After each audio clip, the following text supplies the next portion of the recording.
Hello, everyone. Let's get this party started.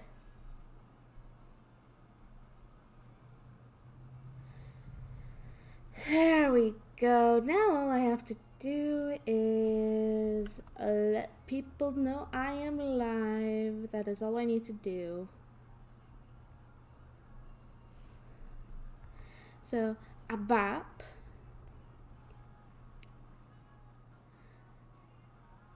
I'm waiting for things to load. It's frustrating. A bop.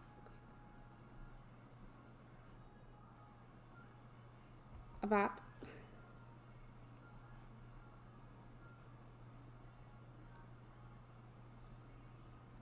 A bop.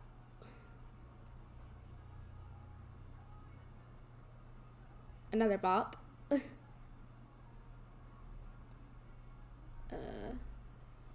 Two more. I have two more left to just hit enter with boop. And bop.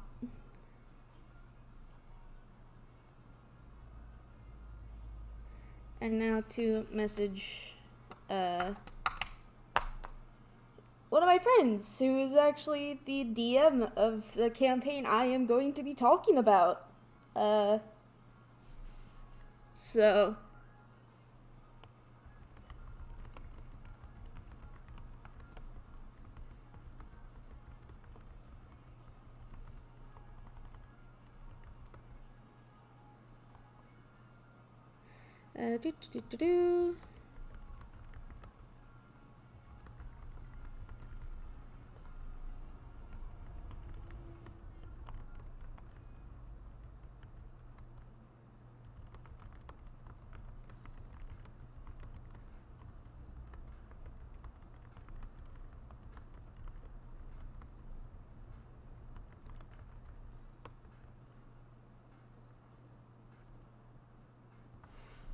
quickly DMing them just to be sure.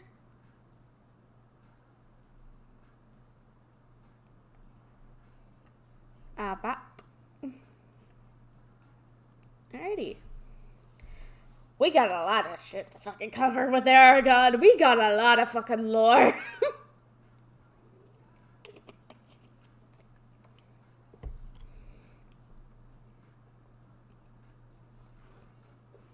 We got a lot of fucking lore to cover.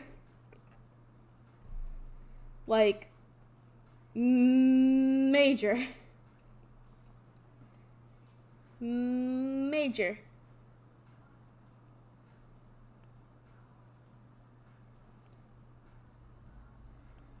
I'm just gonna make that a bit more. Boop. So then that way I don't have to fight to see it. And I'm just gonna go in here and bounce all the way back to Anduin's notebook.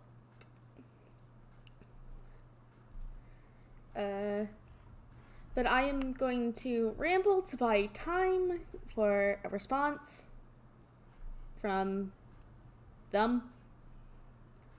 So, pardon me while I stall for time.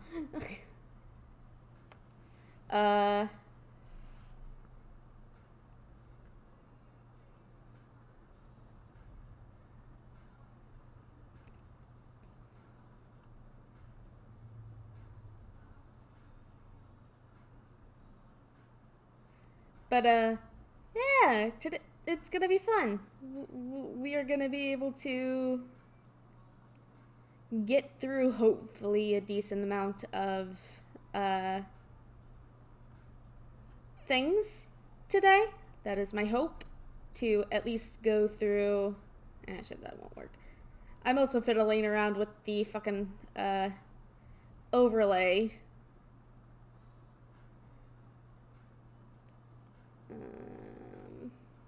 Alright, I'll just move it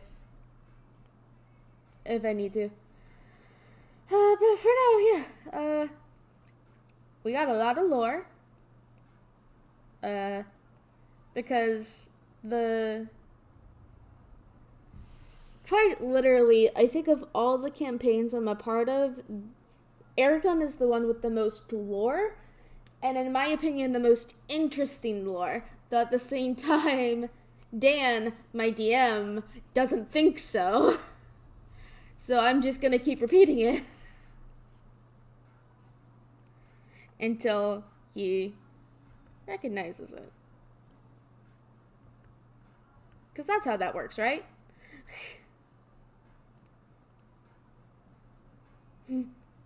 So, yeah, we're going to be going through category by category because my DM is going to be joining us. What better way to help me talk about this than to hear it from the source? Literally. I am just more or less doing it because I like to talk about the lore, and also with the lore I can kind of do theories. So it'll be fun. It'll be fun. But basically I have on a sticky note order of which we're gonna do things. Basically we're gonna start with the things that have currently the least amount of lore that I have in my notes, and we're gonna work our way up. So it's gonna be a lot of talking on my part as well. So I got my Gatorade. If need be, I'll step away and let Dan let him talk. So you'll notice that I have 1, 2, 3, 4, 5, 6, 7, 8 groups in terms of tabs. We're going to be starting with the ones foremost to the right, and then just working our way. Making my way. So the only time it's not going to be in order is when we get to... Actually, no, that is in order. Why did I doubt myself? Because it's second nature, I guess. So, yeah, we're gonna do that. I'm just buying time until he's done.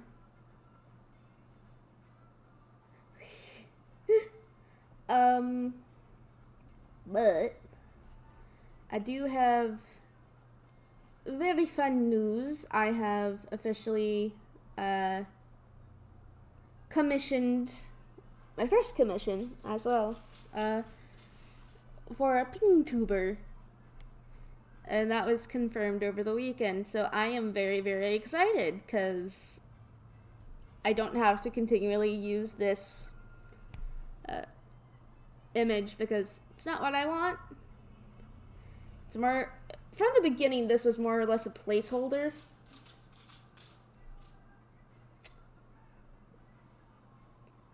Because the reactive image that I'm using now is actually of a D&D character that I played. It was actually the Mass Effect game. What you doing? Sue. Sorry. What? Hi. Oh. If I had a camera, I'd show you the cuteness. Currently I am out in the living room with my 2 doggos, one of which is in their crate. The other is wanting attention and was pacing until I called her over. The dog in question with that one is a Great Dane. She's very big. Very big.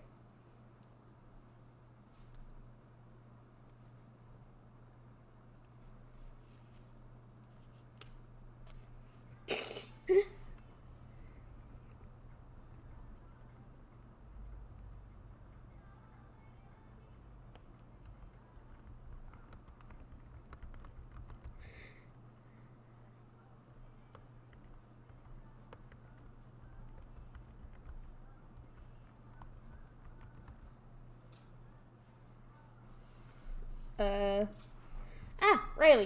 Hi. Good girl. She nuzzles my arm when I'm trying to type.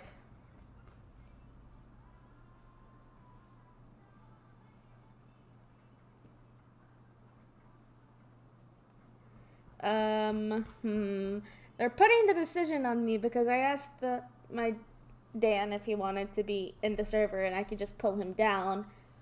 Or,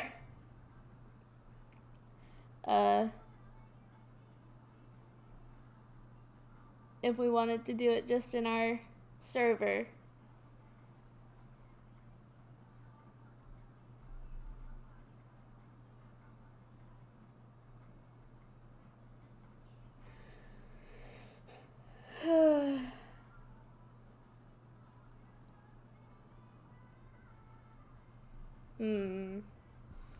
I'm just gonna go in and, Riley, I love you.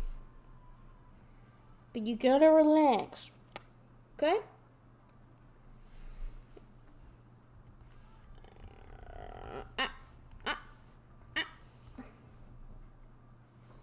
Okay, that's what I was thinking anyways.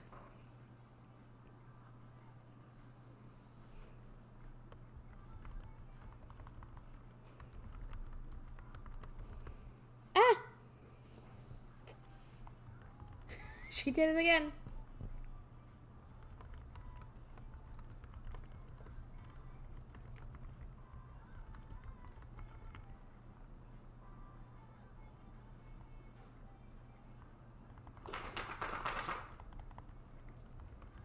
Simple.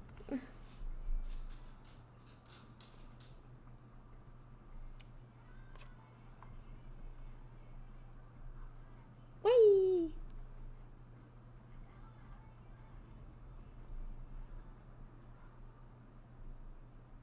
But I don't have to stall anymore, because the final messaged me.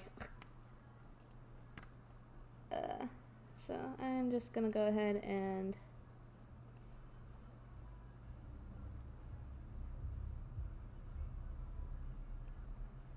quickly just cue up a bit of music that I had picked out.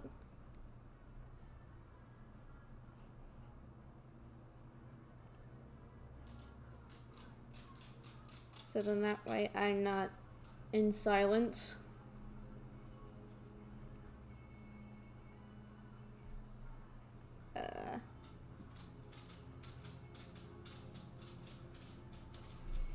Because I hate being in silence for long periods of time. I get twitchy. That's why I like playing 14 so much, because there's always something to fill the silence and I don't have to keep talking all of the time. However,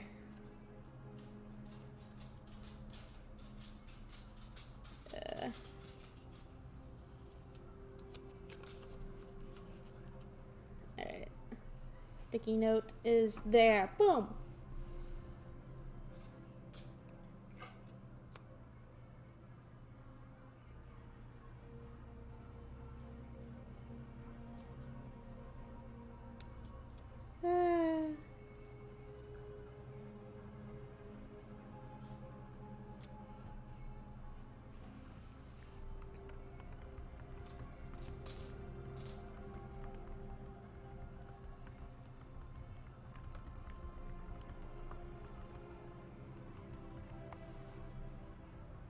Alright, and now I wait for a little bit more. I apologize for all the stalling I'm doing, but at the same time, I hope y'all understand.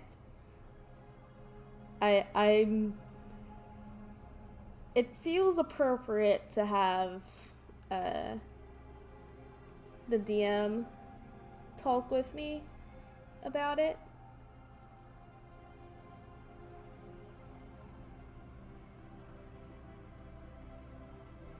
So, just a bit more.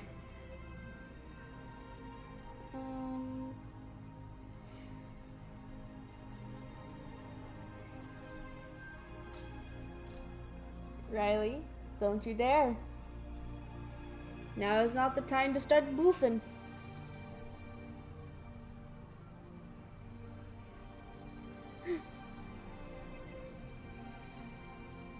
see, now is not the time to start boofing.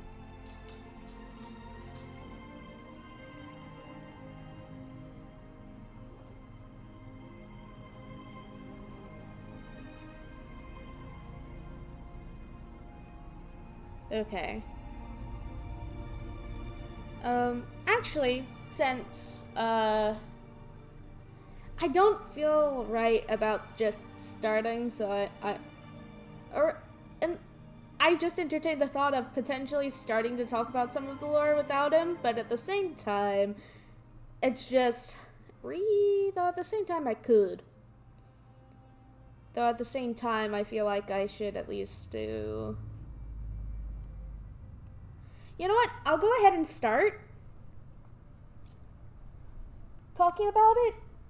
And then when I get to the parts that I know he's proud of, which is after I finish this first section, because then it's this one that I have to do, and I know he's fucking proud of those. So, we are just gonna go ahead and start with just going through the first section, which is the gods of Aragon. Basically, I will be reading things out and having them on screen at the same time. So you can read it yourselves, and then I can just, read it out loud. But I apologize if I start going fast, because that is the way I am. Okay.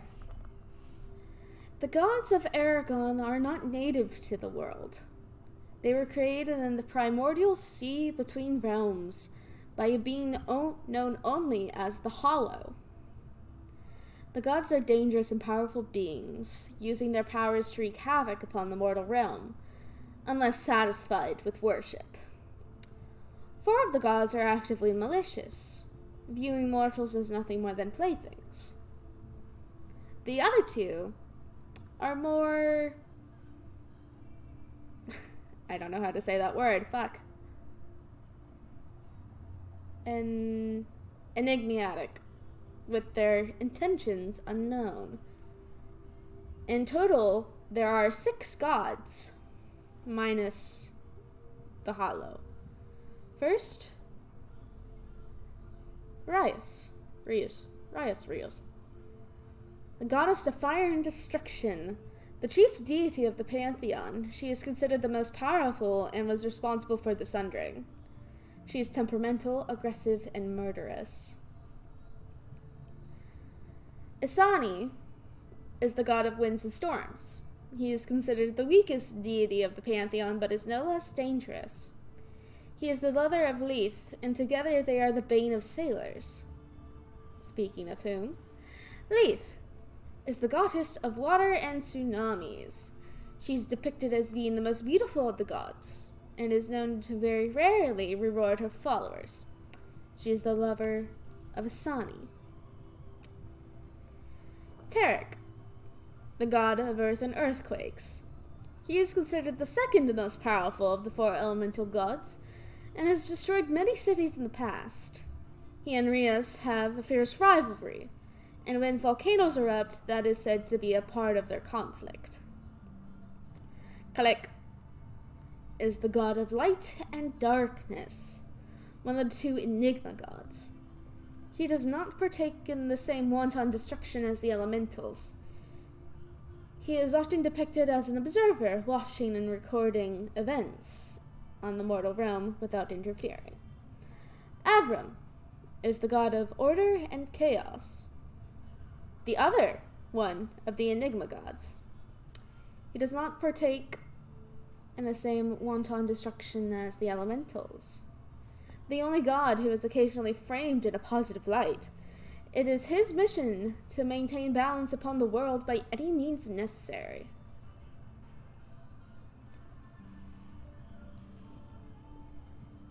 And just as I finish that, guess who's ready to get in voice call? Let's do this.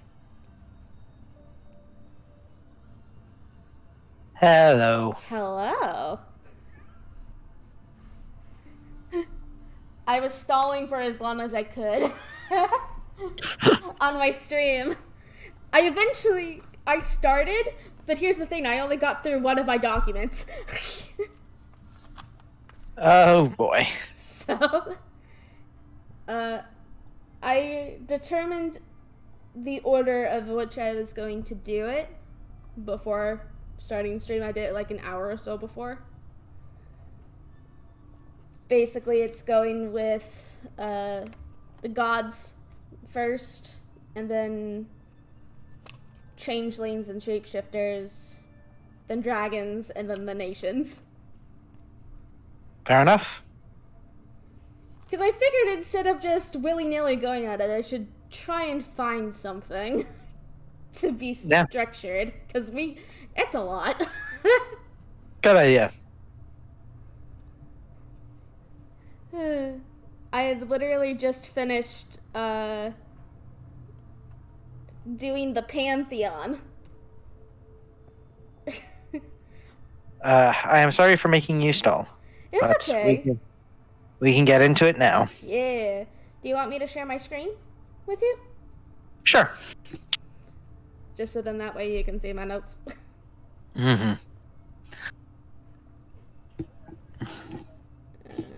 God.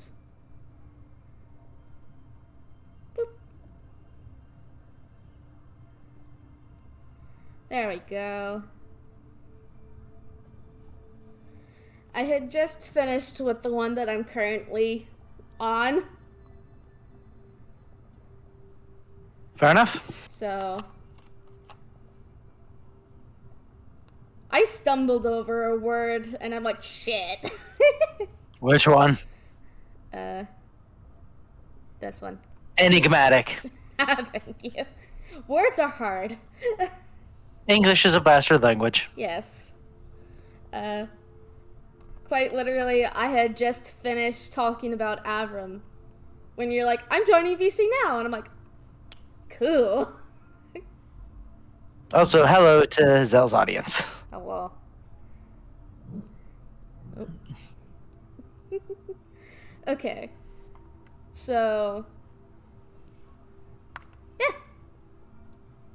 yeah. Now with that, the whole thing with us getting this lore is we do history checks.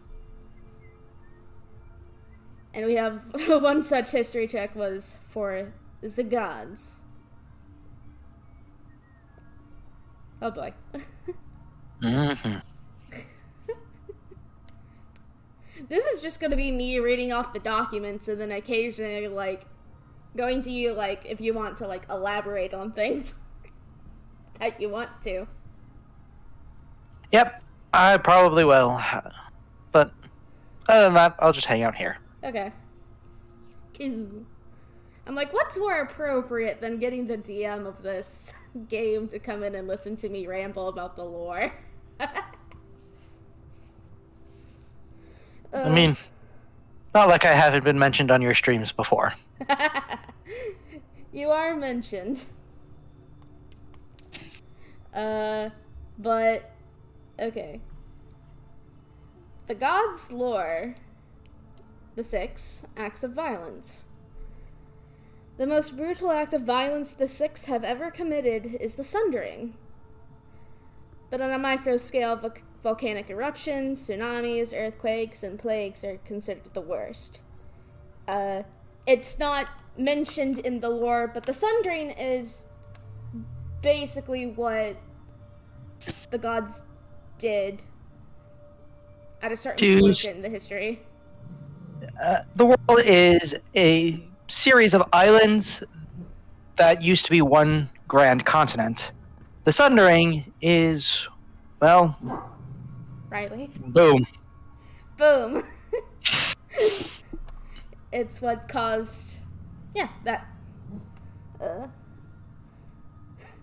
And then, of course, as gods, they have their zealots.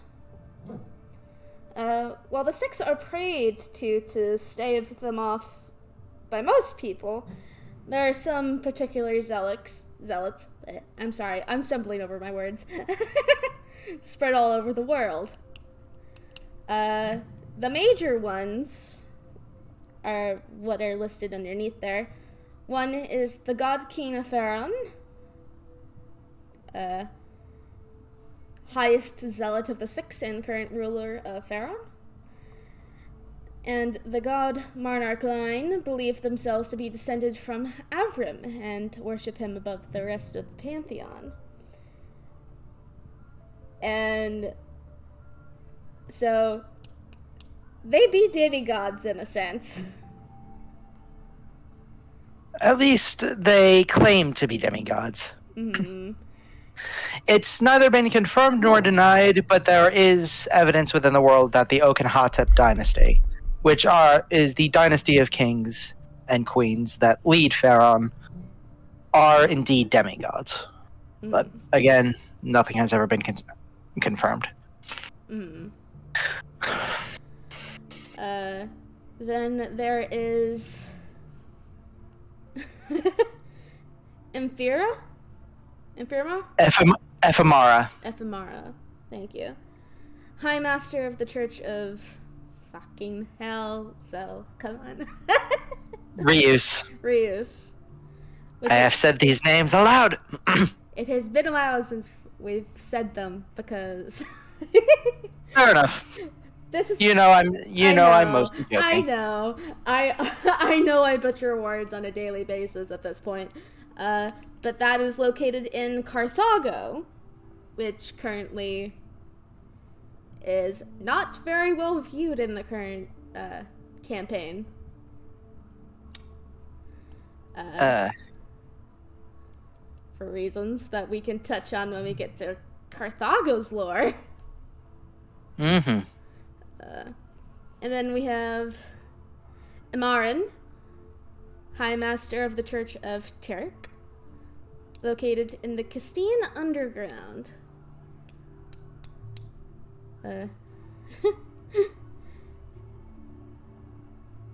Jakari, High Master of the Church of Leith, located in the Imperium.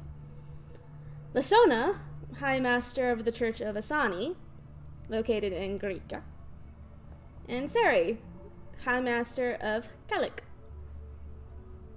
They set out on an expedition to the Blacklands and were never heard from again. We got a void in one of those zealots areas. Mm-hmm. The High Master of the Church of Kalik went to the Blacklands, the most undiscovered part of this setting. Many expeditions have set out there. None have so far returned, though sailors sailing past can still see the abandoned ships along the shore. The High Master of the Church of Kalik claimed to have received a message from the god to go into the Blacklands, and led a large percentage of the Kalik zealots into the Blacklands, and were never heard from again. Mm-hmm. Yeah. And if you notice, the Blacklands in terms of lore does not appear on the screen at all. There is no category for it. Because we know nothing. There is no lore. It's secret. Yeah.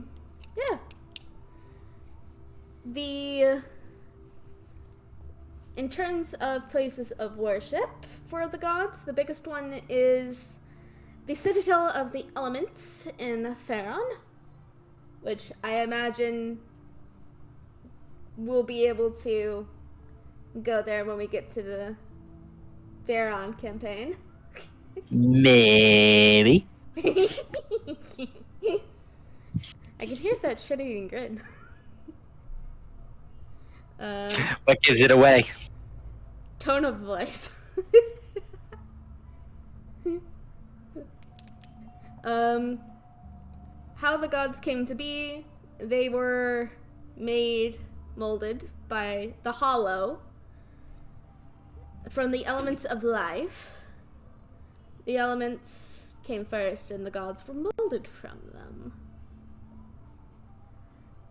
What they were like before now. According to legend and Vahatari records, they used to use their elements as a way of progressing mortal life. But over time, they became corrupted by the power they were granted by prayer and descended into what they are today. And there is lore for Vahatari that is, I believe, in the Castilian section, considering. So, we get to touch on that later. And defeating the Six, that's on there because of my character. My character in the current game wants to try and find a way to tear down the Six, considering that they're not helping us and we live in fear of them. It's just like, fuck that shit.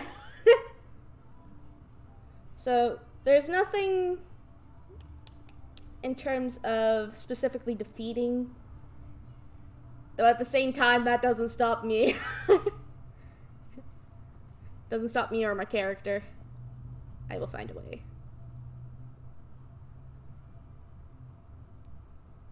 Uh-oh.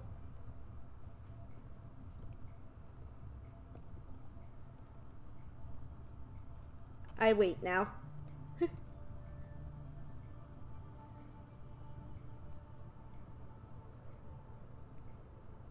I apologize for that. It's okay. It happens. It's storming here, so Oof. I hope it ends before session tonight. Same. Because that would be a bit difficult.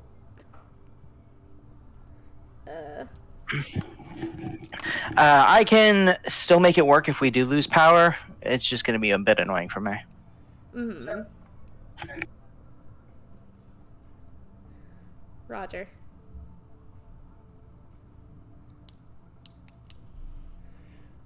But Anyway, we've made it through the Sixth lore, but now at the very end of that lore is lore on the Hollow, which was mentioned in the creation of the gods. In terms of champions, the only examples of people who have received their blessing from the Hollow are in ancient Vahatari records. This doesn't mean that there aren't more of them, considering that we have one in our party. Yes. The Hollow is the patron of our Divine Soul Sorcerer. Mm-hmm. I say patron gives warlock implications, but you get the idea. That's where the magic comes from. Mm-hmm. In terms of the rest of the lore,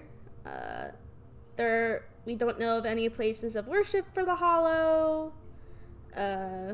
We don't necessarily know anything in terms of secrets. Doesn't mean we can't try and find them eventually, but who knows? That might take a while. And according to legend, the Hollow was born from the memories of the first stars. Because didn't you mention that the Hollow was basically memories?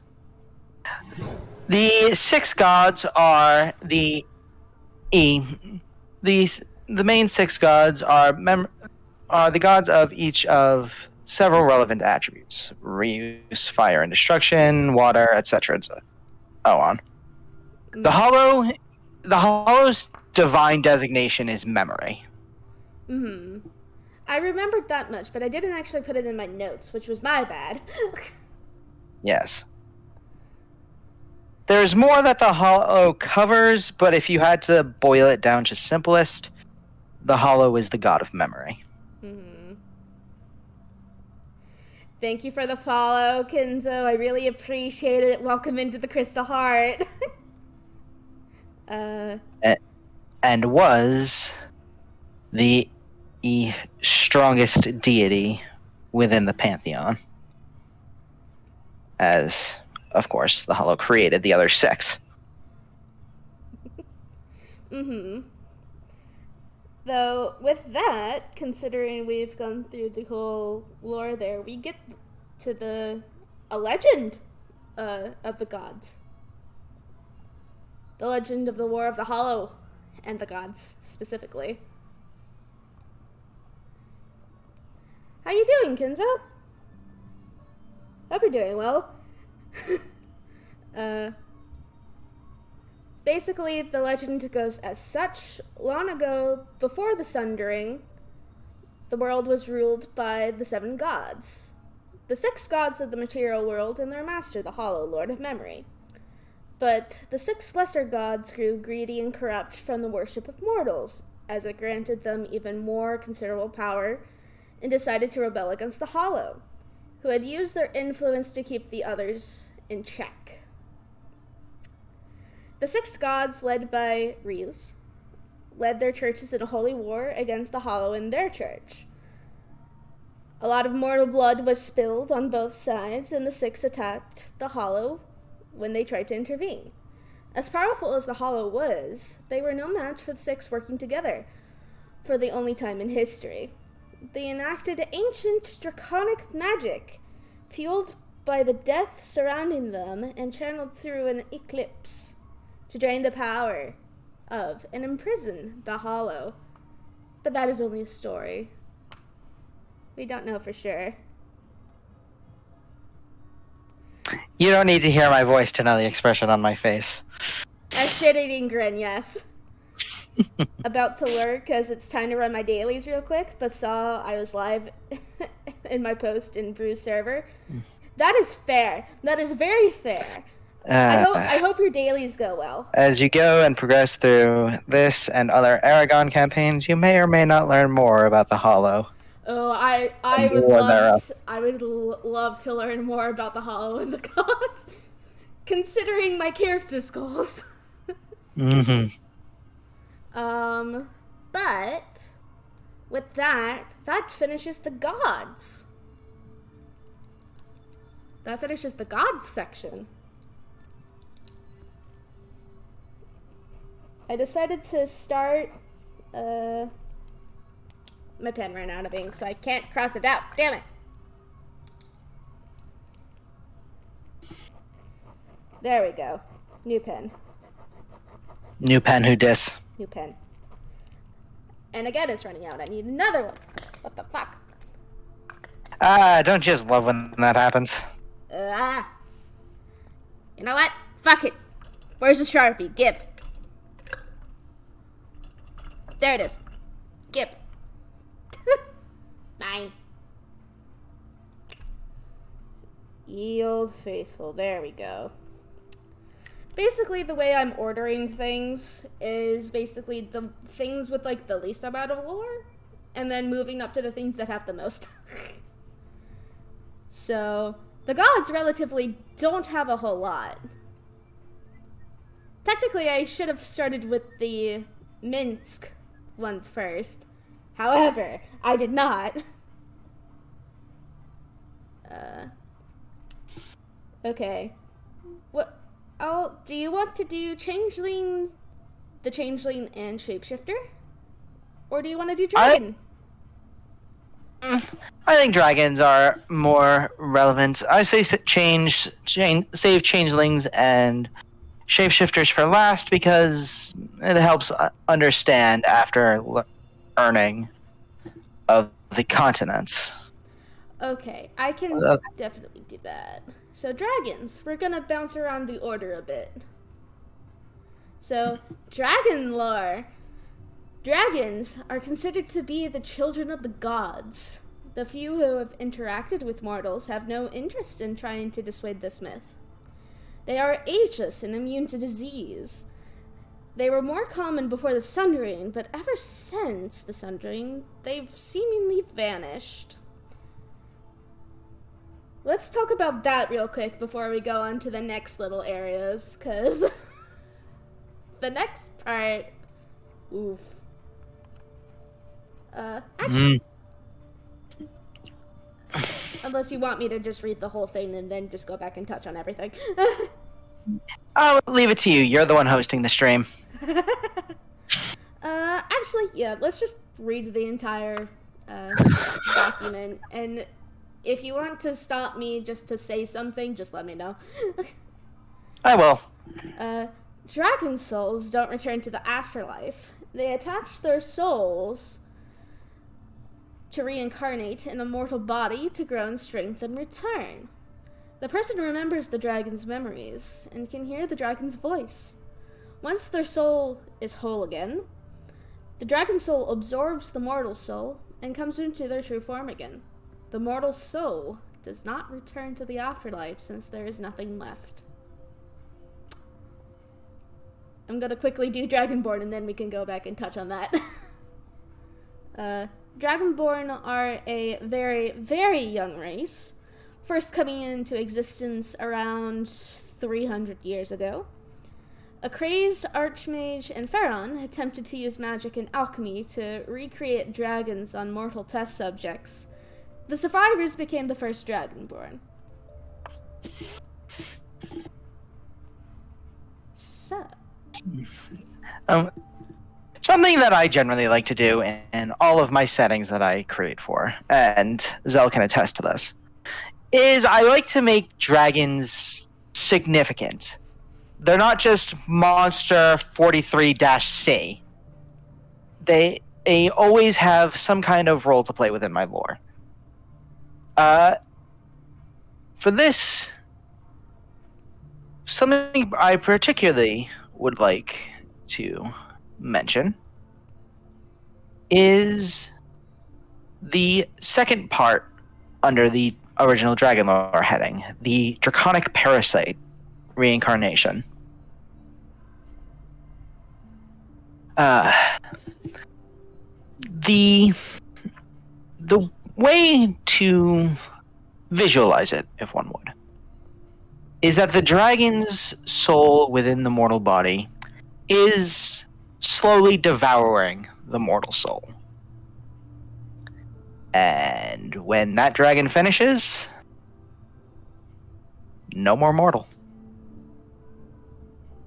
But a bit interesting for lore, because I know Zell's going to be listening. If dragons can reincarnate and are known to be capable of reincarnating, why have they disappeared?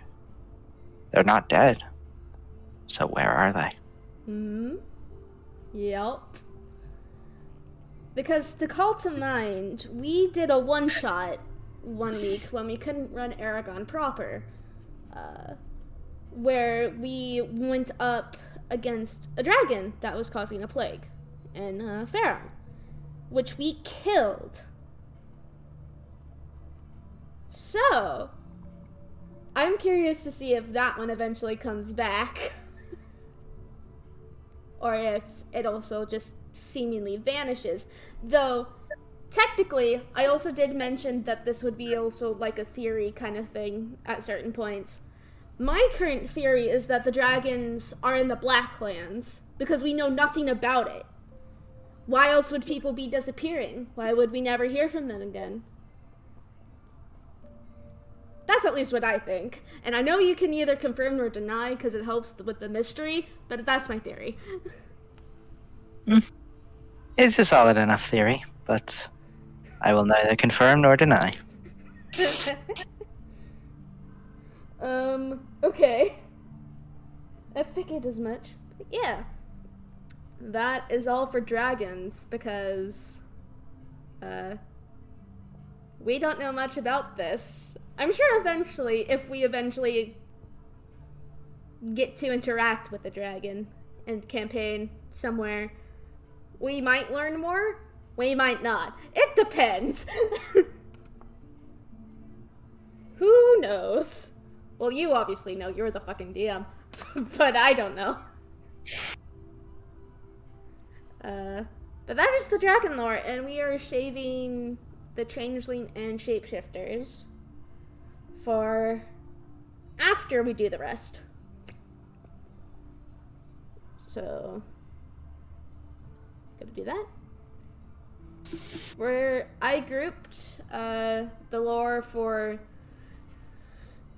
Graika and Pharaon together, just because it seemed like a waste to just keep, like, groups separate, because then that way it also saves space on my bar. So, That's fair enough. considering that we have, I'm gonna do the whole thing again of we're gonna do least amount to most amount again. We're starting with Greika.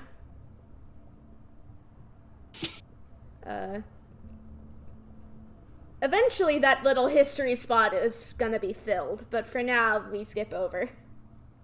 I haven't gotten around to putting the actual history. I apologize. That one's on me. It's okay. You've been busy. Life is a bitch. Yes. Which is why I have that history rolls to do document still saved.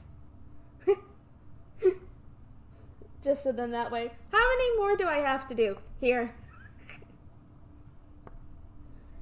It's more organized, but anyways, we're not here to talk about that. What we do have for Greika are rulers and major players. The first one is the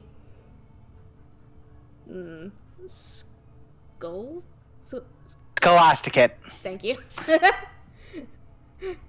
A collective that rules Greika as a whole. The scholars who comprise the collective are elected by the city-states they represent and serve in 6-year terms.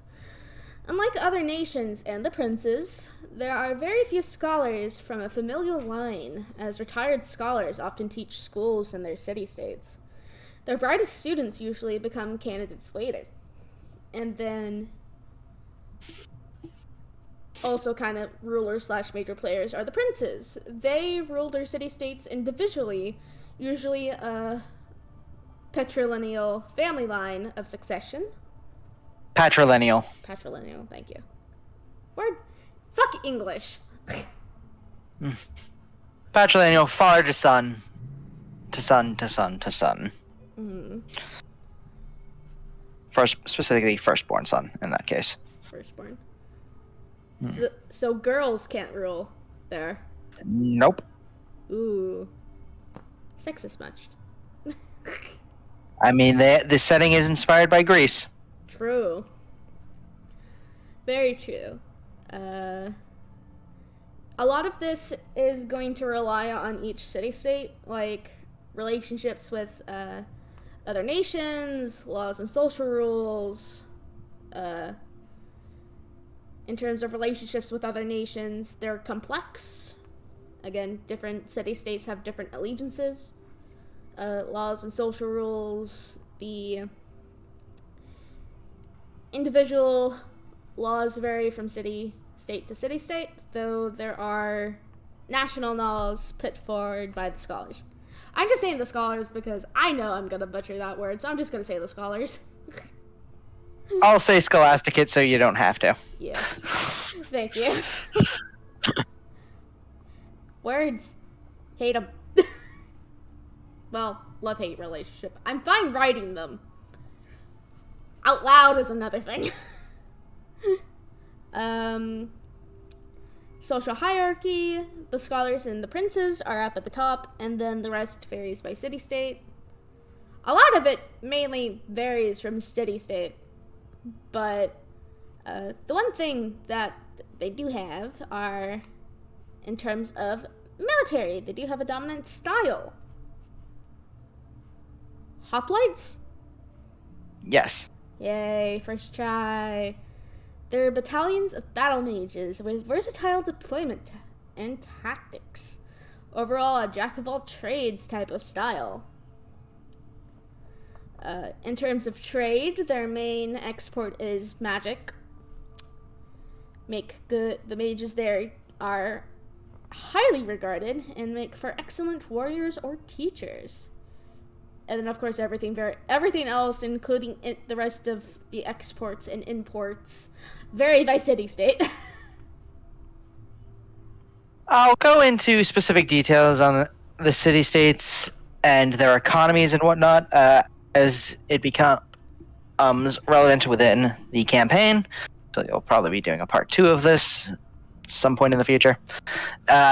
More than likely. further expand. But something that is a trend. I take a lot of inspiration from real world history and cultures for my settings, but I try to make them more or less my own. But I'm a history major. Some things can't be helped.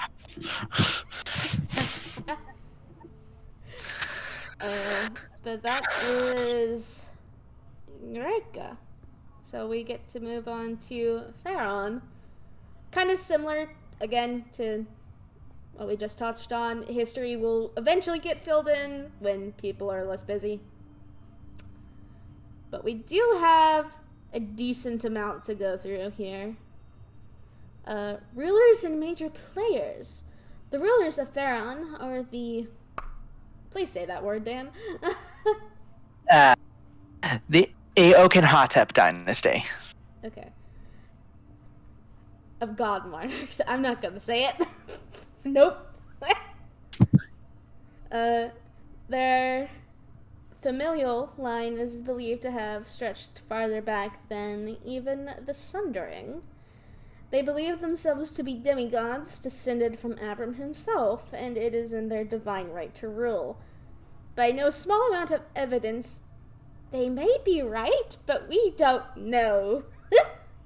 They have various noble houses working for them, but the god monarchs are the highest authority and wield total power. Those noble houses are mostly clergy and builders. Relationships with other nations. Pharaon is the most isolated of the nations, except for the Blacklands, obviously. They keep largely to themselves. They have a remotely positive view towards Carthago, and it's the only nation that has this view on Carthago, mainly because Carthago assisted the God Kings during a time of drought and famine. And then they are bouncing back and forth with the rest of the nations. Ambivalent. That's just going to be my role in this stream.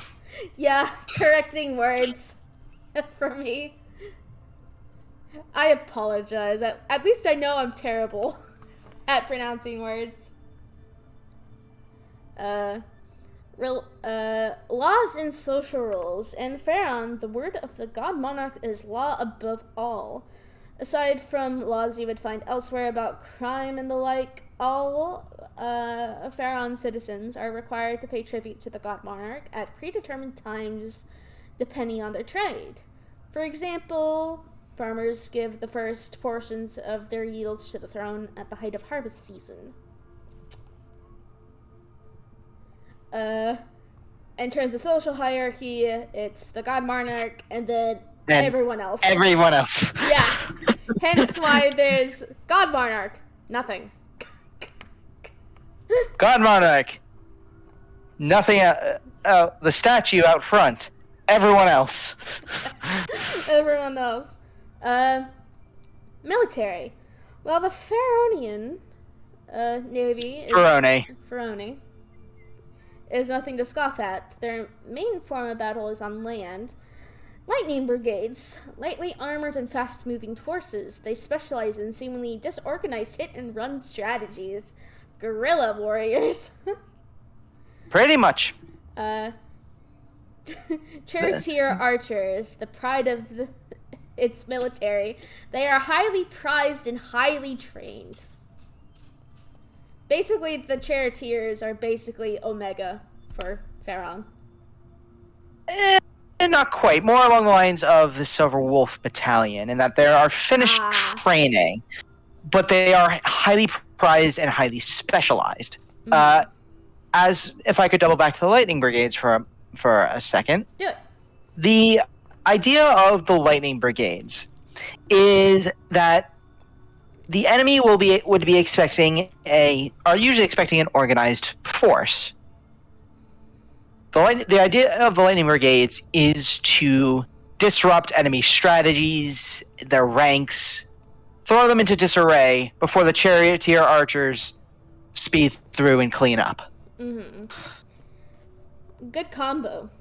And something to keep in mind if we ever fight one of their forces in the game. Who knows? You know exactly why I'm laughing. That tone of voice. Sometimes I just do it just to get a rise. Which you succeed more often than not, considering I'm the one that's always throwing out theories left and right.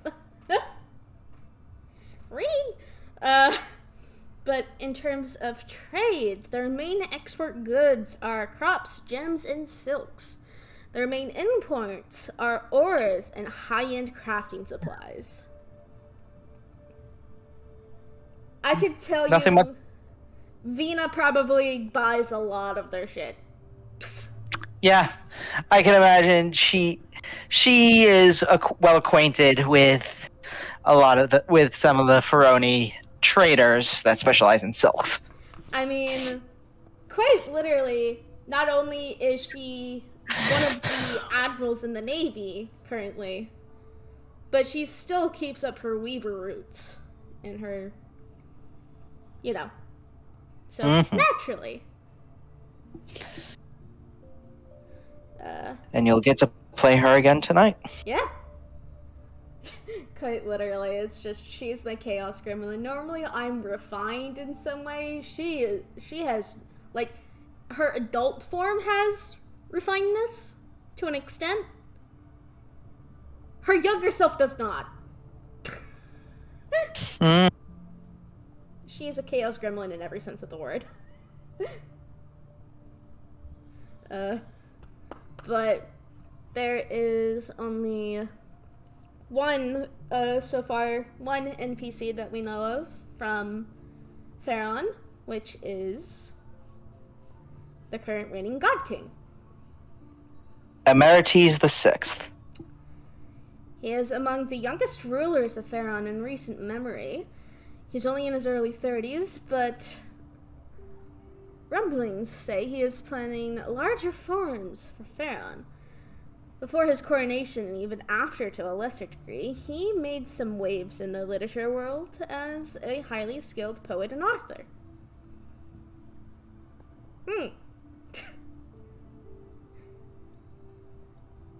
Interesting. Mm-hmm. I don't know if we are ever gonna get to meet him, but we'll see. We'll see where the game takes us. We don't know. I don't know what's going to happen. No, you don't. Okay, that's it for Greca and Pharaon. Woohoo! We get to do Carthago next. And unlike this, we have everything filled out for the lore. So, let's start off with the history. According to the history told by the nation itself, Carthago was originally the center of a dictatorship under the tyrannical rule of the Dark Dragon Emperor Ancaris, claimed son of Reus. Ancaris, seemingly immortal, ruled the world under his blight, centered from the capital of, oh fuck. I know I've heard this. Halcyon. Halcyon. He ruled through fear, his priests sacrificing the citizens in the Dragon Emperor's name at whim. It seemed like this would be eternal, however, 24 brave warriors crafted legendary weapons and led a rebellion against Ancaris. The war was long and bloody, with many lives lost on both sides. Eventually, the 24 warriors, under the name of the Knights of Hours, drove Ancaris and his forces back to the gates of Halcyon. I did it, right? I said it yes. Right? Yay! Polite golf clap. Yay. In an effort to save her favored son, the goddess of destruction attempted to smite the rebellious forces, causing the sundering. The Knights of Hours, however, survived, and with no sign of Ancaris in the aftermath, began to reconstruct society on their new island, ruling like the dragon before them from Hyclon. Halcyon. Yeah. At least I corrected myself. You did, but it's not that hard. Two. It is prophesied that Carthago will one day stretch from dawn to dusk, ruling the lands of the dragon with a noble hand. However, that is a myth, and the history they claim... My eyes unfocused. That's very unhelpful. Is unsubstantiated. Unsubstantiated. Yeah. Rulers and major players. The Carthagonian... Fuck me. Damn it. Oligarchy. Thank you. It's a council of 24 leaders, also known as the Council of Hours. Major players in the Council of Hours are... I'll let you say those names. Lady Corin of House Astra, Lord Lear of House Vos, Lord Haran of House Graves, and Lady Ferry of House Kell. Mm-hmm.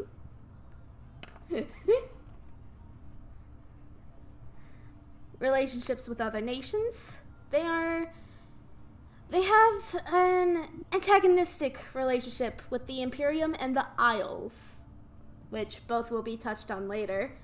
Though I will say that currently the campaign is set in the Isles. We are in the Castilla Archipelago. Carthago attempted to invade both nations on multiple occasions and initiated skirmishes in their lesser island territories. They are remotely positive with Pharaon, because, again, as we mentioned in that case of lore, they helped the God Kings during a time of drought and famine. Social structure. Carthago's social structure... My words slurred. I apologize. Carthago's social structure is a strict caste system. The top being the barons, which are the Council of Hours. The blades, which is the military and police. The gold traders, the merchants.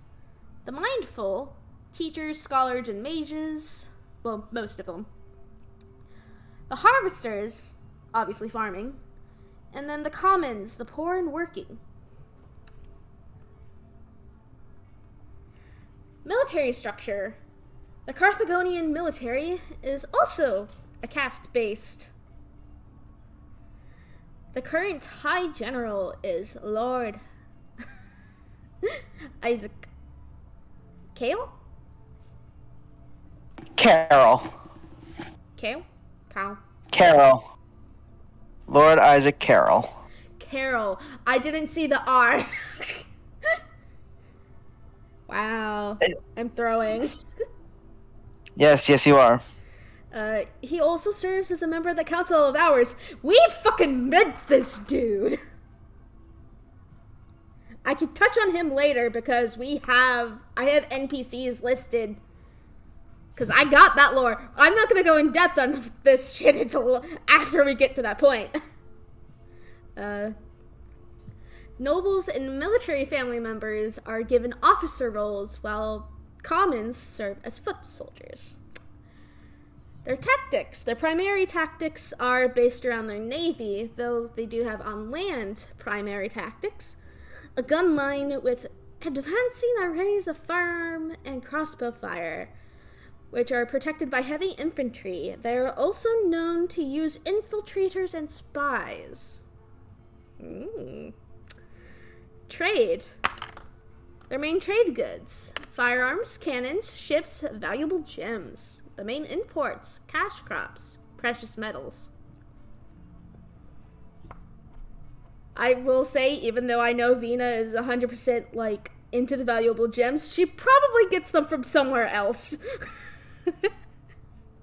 She's like, I'm not touching that with a 100-foot pole. Nope. But Infiltrators. We can touch on infiltrators and spies in a bit. Because some shit has happened. Yes, it has. To put it lightly, shit be whack, yo. For a shizzle, Master Rizzle. God, I love DBZA. And now we move on to the NPCs that we currently know of. Obviously, the first four are from the Council of Hours. Well, all of them are. But the first four we have not met.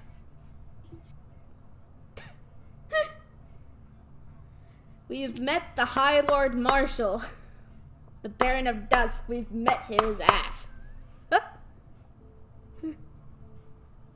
And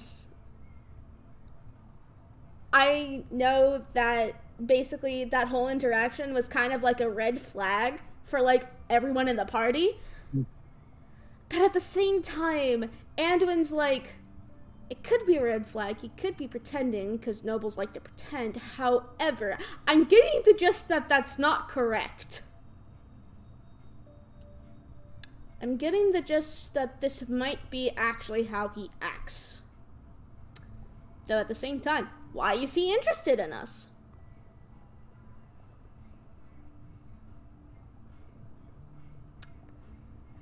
That shit's gonna get answered, I know for a fact, because you wouldn't have had us met him if it wasn't going to be important.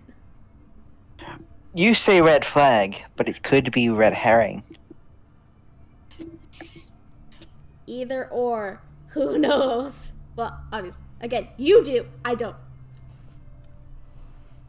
Well, nah, I'm not gonna say that. This one's on the record. Keep it to yourself. Yep, pretty much. So, yeah, that is the Carthago lore. You ready for the Imperium? Are you? Yes. The Imperium, in terms of lore, has one of the longest documents in terms of, like, the general lore.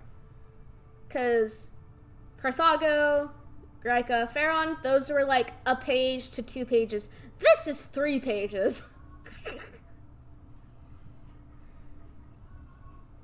And also, in-game, we've been to the Imperium. We've got to experience their culture firsthand.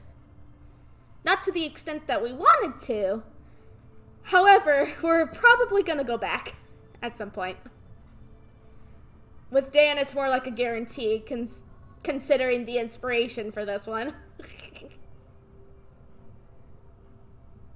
Snicker. I don't know what you're referring to.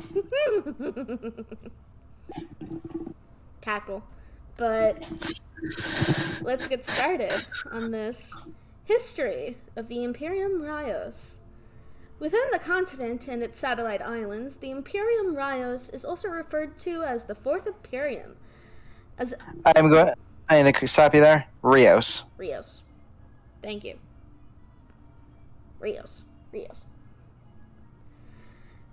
As 3 other empires rose and fell on the continent before the rebellion conquered the Third Imperium 550 years ago.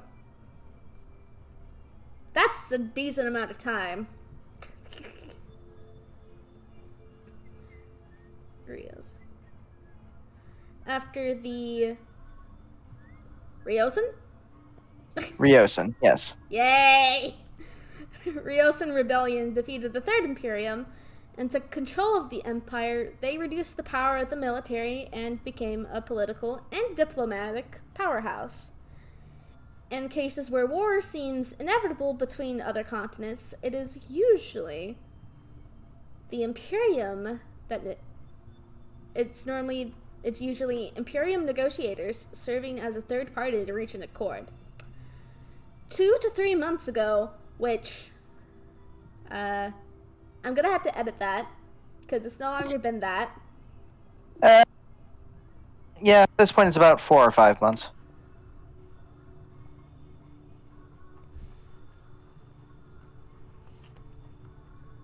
Probably a bit longer. I'll just put it there as a placeholder. 4 to 5 months ago, however, Emperor Alexios Yes. of House Gratian Gratian. passed away, and the Senate has yet to elect a new emperor. Caught between a candidate from House Agrippa, who wants to increase trade and interaction with the other continents, and a candidate from House Vatia. Yeah? Yeah. Who wants to reduce the Imperium's impact on the world stage.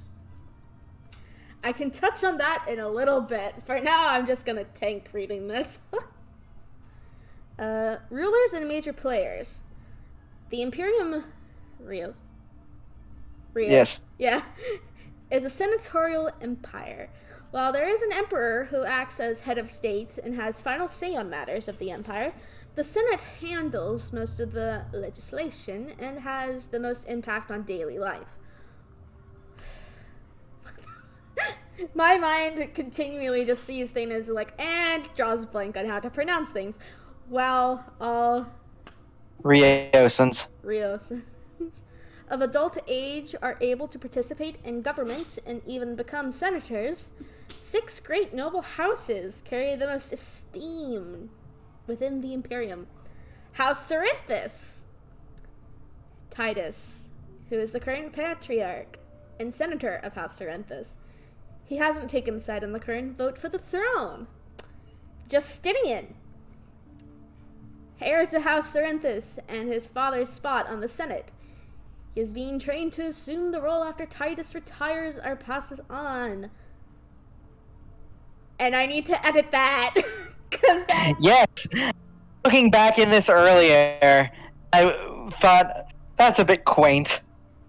Yeah. Considering you haven't updated this. Yeah. Which is why I was like, you know what? I'm going to do a lore stream and I can edit it as I go.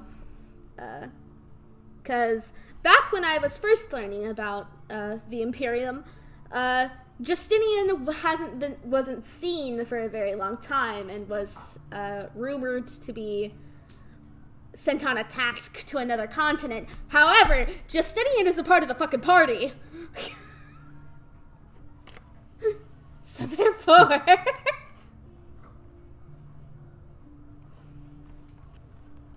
Well, it wasn't incorrect. He was being sent to another continent.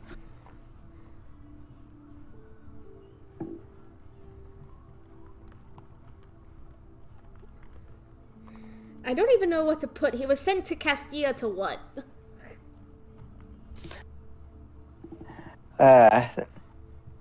Sent to Castilla to join Lancer Academy and was put into Class Omega. As far as what you can know. I hear that smug smile. I hear it.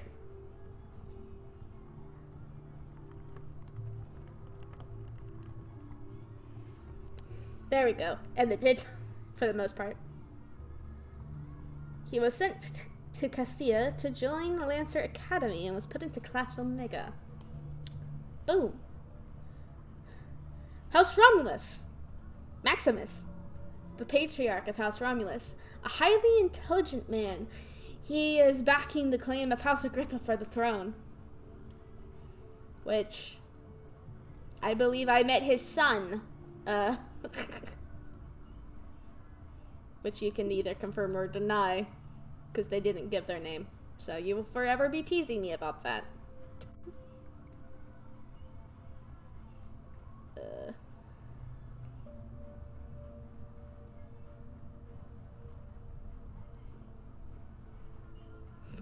I saw that meme.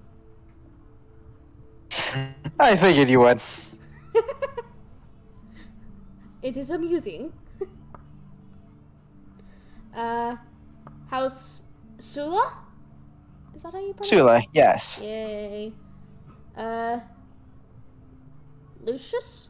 Lucius? Yes. Indeed. The patriarch of House Sula, a firm believer in the strength of the Imperium, he backs the claim of House Vatia to the throne, under the belief that they no longer need outside assistance to keep their way of life maintained. House Agrippa. Drusus? Drusus. Drusus. Who is the You've met him multiple times! It was during one shot, and then we never interacted with him again. Incorrect. At the pier. Oh, that's right. I know. I was yes, right! It was him. Yes. I couldn't remember. My original plan was both him and Artoria to be there. I couldn't remember if I just sent Artoria or just sent... Or... It was or Artoria. I did have them both. No, it was only Artoria. Okay. You can go back and watch that recording. Yes, I can. And I know I'm right, because it was her and then... and Marcus. Mm-hmm. Drusus is the patriarch of House Agrippa. He is pushing for his daughter to take over the imperial throne. His daughter, Artoria... Oh. Doggos did a both. What? There must be a squirrel outside.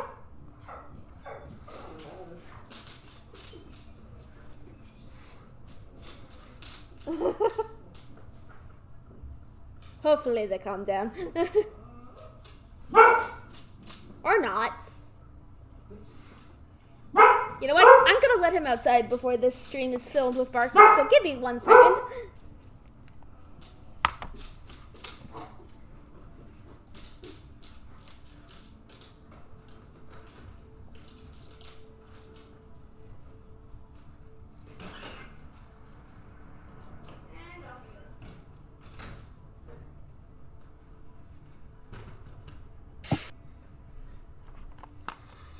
Okay, I'm back. Apologies. Welcome back. I'm just marking off my sticky note, what I've already done.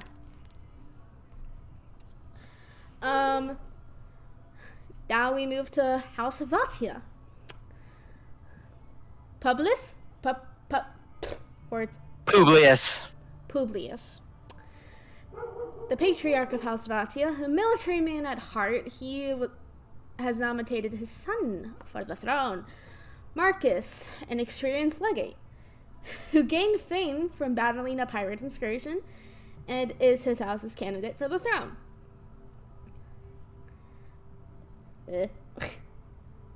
House Gratian? Gratian, yep. Yay. Lucia, yes. The matriarch of her house and the widow of the late Emperor Alexios. Despite it being her right to reign as empress after his passing, she renounced her claim to the throne and disappeared from the public eye, still deeply mourning her late husband. I don't blame her. Relationships with other nations. The Imperium tries to view each of the other countries as friends unless provoked. They do have bad ancestral blood with Carthago. However, as Carthago attempted to invade the island during the transition between the Third and Fourth Imperium. Despite this, the Imperium has tried to keep itself objective in matters related to Carthago. And they be really good friends with Kestia, considering Justinian is a part of our party. Mm-hmm. And all of the trade and everything that's going on. As of the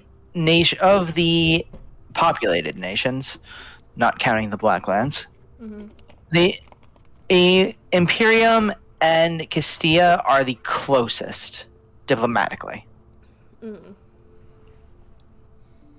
Indeed. Not just because of Justinian, but at large. yeah, in general. It just kind of reinforcing. Mm-hmm. Major reinforcing, considering. But anyways, laws and social rules. The Imperium holds different standards for how it treats its own people and outsiders. The people of the Imperium are taught to live their lives in service to the Empire. They consider that they all have a role to play within the society and attempt to find their calling to do so, to do what's best for their people. Even those of wealthy houses are taught this. For outsiders, the laws are what's to be expected. No stealing or killing, no vandalism, etc. Language. Fuck. Would you like me? Yes. Hey. 1 second. Sorry, computer being fritzy. It's okay. Or the language. The native language of the Imperium is Lacasic, a word that Zell can never pronounce, even though it's been... Lacasic. It's been phonetically spelled out. Yes, I know. And you know I'm just teasing. I know. Which is a variant of traditional Common. It's fantasy Latin. Fantasy Latin. Most citizens of the Imperium are bilingual, being able to switch between Common and Lacasic to communicate with outsiders. Which Anduin knows Lacasic. Took him several weeks to learn it. Just because you kept rolling poorly on your training rolls. Yeah, fuck that shit. I'm so glad I got advantage once Justinian got here, because he was trying to learn beforehand, and then Justinian showed up, and I'm like, well, that's convenient. I didn't do it because you were there. I know. I know it was because of how it is. You planned it, but at the same time, it was very convenient for the training rolls, because then I got advantage. Mm-hmm. Because that's what happens when you have a native Lacasic speaker. Yeah.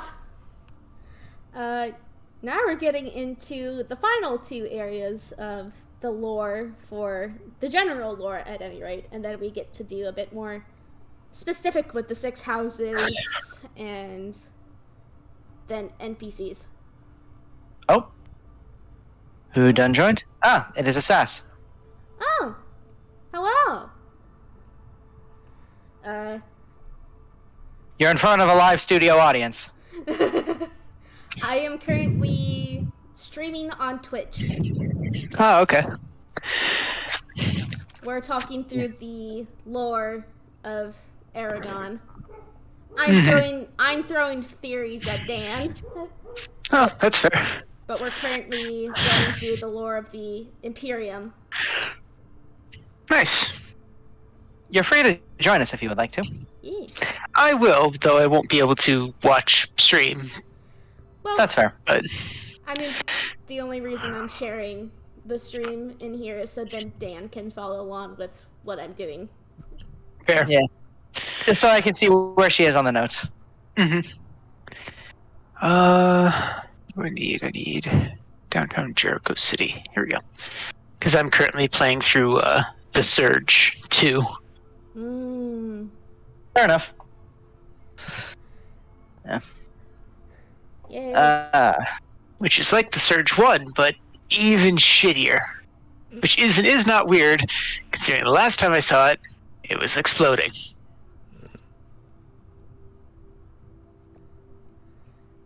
Wait, I forgot to do a thing on my stream. Oh boy. Oops. What did you forget to do this time, Zell? I forgot to put on the Discord overlay so people can see who's talking, even though they probably already know, but still. It's proper manners. Fair enough. Well, I had the stream pulled up so I could see your overlay, but Yeah, there we go. I don't have what I have on my screen for you guys, because in order to do that, you guys have to do, like, go to a certain website and do reactive images, which, if you guys want to do, I could tell you, but not now. yeah, not now. Not now. Focus. We just finished talking about the language of the Imperium, so we get to talk about the military now. The Imperial military structure is separated into knight legions. Each knight legion consists of 5,000 soldiers led by a legate. Each legion is subdivided into 10 cohorts, consisting of 500 men under a prefect? Prefect. I was close. Close only counts with horseshoes and hand grenades, so. You're talking each legion is 5,000. Yes. Yes. Brother, the Codex Astartes does not approve this action. Oh, go F yourself, Sass. Each cohort can be further divided into 10 auxiliary? English. Auxiliaries. Consisting of 50 men, each led by a centurion. That word I do know! I had to get one eventually. Yeah! Tactics. The preferred tactic of the legions is a heavy armor... What the fuck is that? Phalanx. Phalanx. Using large tower shields and spears, assisted by flanking forces of... Cataphractari. which are armored mounted archers. They prefer to face in honorable combat and do not use any sneaky or dishonorable tactics. Though they Unless it's someone named Julius Caesar. Though they know how to defend against them. I remember for the longest time me being suspicious of Justinian. And the only reason I eventually was like, I don't think it's shady, because of that line right there. They don't like to use sneaky or dishonorable tactics. And this would be sneaky. And dishonorable. Yes, exactly. So I'm like... Dishonor on you, dishonor on your cow. Yeah. Caesar does not approve. But I do have to go. I am going for dinner. Okay. You probably won't be streaming when I get back. Depends, because at the very least because it's almost 5:40. I probably will be going until, because I mentioned this to you, Dan, in DMs, I probably will cut myself off at 7. So. Okay, then maybe you might still be going, but we'll see when I get back. We'll see. Well, I was about to say 0 fans, but that would be rude to you. I call my community the Blazes. Well, to all of you, I bid you adieu. Yeah. Bye. Maybe see Later. you later. I'll definitely see you later because we got session tonight. Yeah. Ciao. Bye. And just like that, he's gone, leaving me and Sass. Cool. Yep. I'm basically just talking through... I'm reading the lore out loud, and then just basically rambling about it. That's fair. So... If you There might be some things that I can add to, or snarky comments, things like that. Probably. Yeah. That's what I'm here for. I'm not called Sass for nothing. True. We've gone through the military, meaning we are now on the trade section of the Imperium. Their main exports are Is conquest.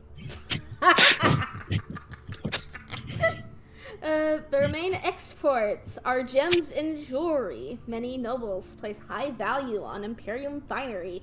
Vina certainly does. Yeah, it's true. Until Lyrathan shows her the more Gallic outfits he's got. I mean, she can do both. She has to serve a variety. True. Very true. She's a businesswoman, first and foremost. If she can do both. Oh yeah, of course. And then the main imports are cash crops and silks, mainly ones that they are unable to produce on the island. Vina certainly trades with them a lot, which makes sense considering she's also an admiral in the military of the Navy of Castilla. Part of her thing is patrolling the seas, so it's just like, oh, there's a trade vessel. Cool. Watching that go by. Make sure to protect that one.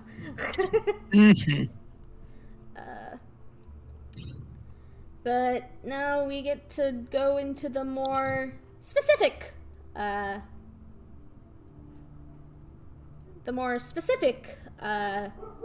Imperium lore. One moment, Willie is barking.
I'm back. Apologies.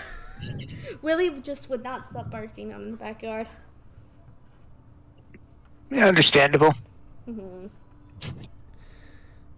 now, though, I am going to stop streaming because I know you can't watch it, and Dana's not here. So, it also helps my end on streaming for Twitch. Yeah, of course. Thanks for the welcome back. Kenzo, I appreciate it. But now we get to go into the 6 houses lore of the Imperium. We're in the Imperium section. Still. So first up is House Cerinthus, referred to as the House of Law. They are the continent's major peacekeeping and law-making arm. Their primary color is red, and their secondary color is gold. And for those who understand the reference for the blazes out there, they also hate Comstar.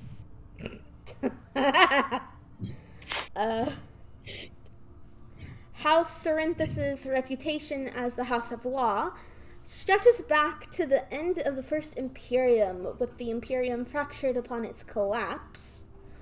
The various houses were left in charge of their own individual territories, squabbling for resources and prestige, if not outright coming to blows. It was Ramus Cerinthus who was able to bring the houses of the Imperium back together through skillful diplomacy and military force in certain circumstances, and was proclaimed the first emperor of the Second Imperium. And my dogs are going crazy. Probably someone at the. It's probably someone at the door. You think? No, they're playing. Fair. Get the rope! Get the rope! Ay. Down, Will. No, sir. Okay.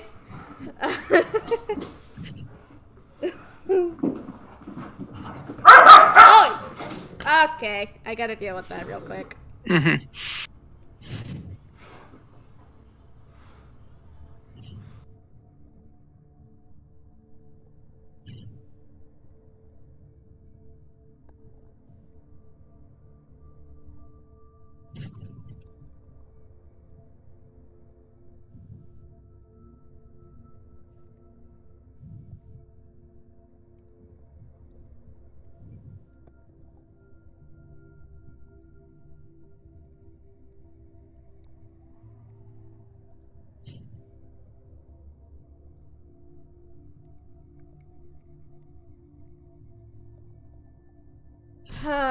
My goodness, I swear. Alright. I have taken away their toys, and they're now calm. That's good. Okay, where was I in reading proclaimed Emperor of the Second Imperium? There it is. Mm-hmm. His first order was to pass a series of laws that limit imperial power to attempt to prevent the corruption and tyranny that eventually came to pass from the patrilineal imperial line of the First Imperium. These laws became known as the Riemann Creed. Over his life and the lives of his descendants, South Cerinthus has seen to it that the Riemann Creed and its subsequent adjustments have been followed, as well as founding the first Guard Legions instead of using the military of House Vatia as a police force. This priority on the legal fields granted them the nickname the House of Law. Those born to House Cerinthus, who are not burdened with the responsibilities of the house, also often find work within the legal profession. Entire family of lawyers, people. Be afraid. Be very afraid. They're gonna send you to jail if you slip up. I mean, they sent one of their own members to jail. Remember the bandit that ended up being... Yeah. They sent one of their own. They sent one of their own. I'm still not 100% convinced that they actually sent him to jail, though.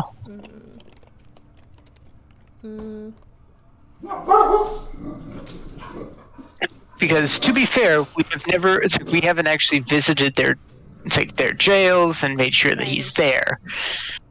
So I'm still of the opinion that they probably just went over and said, you know what, you did bad, man. You did bad.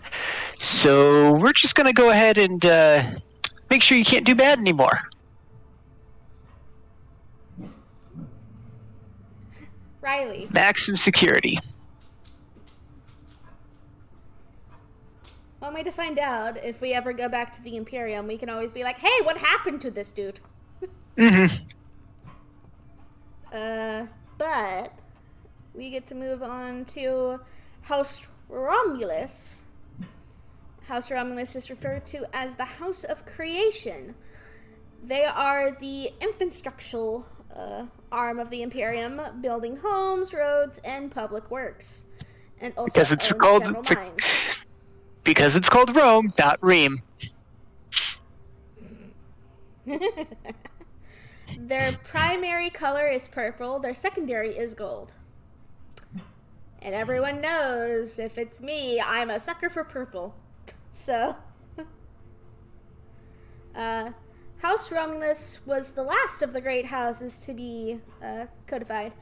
not coming into existence until the end of the Third Imperium.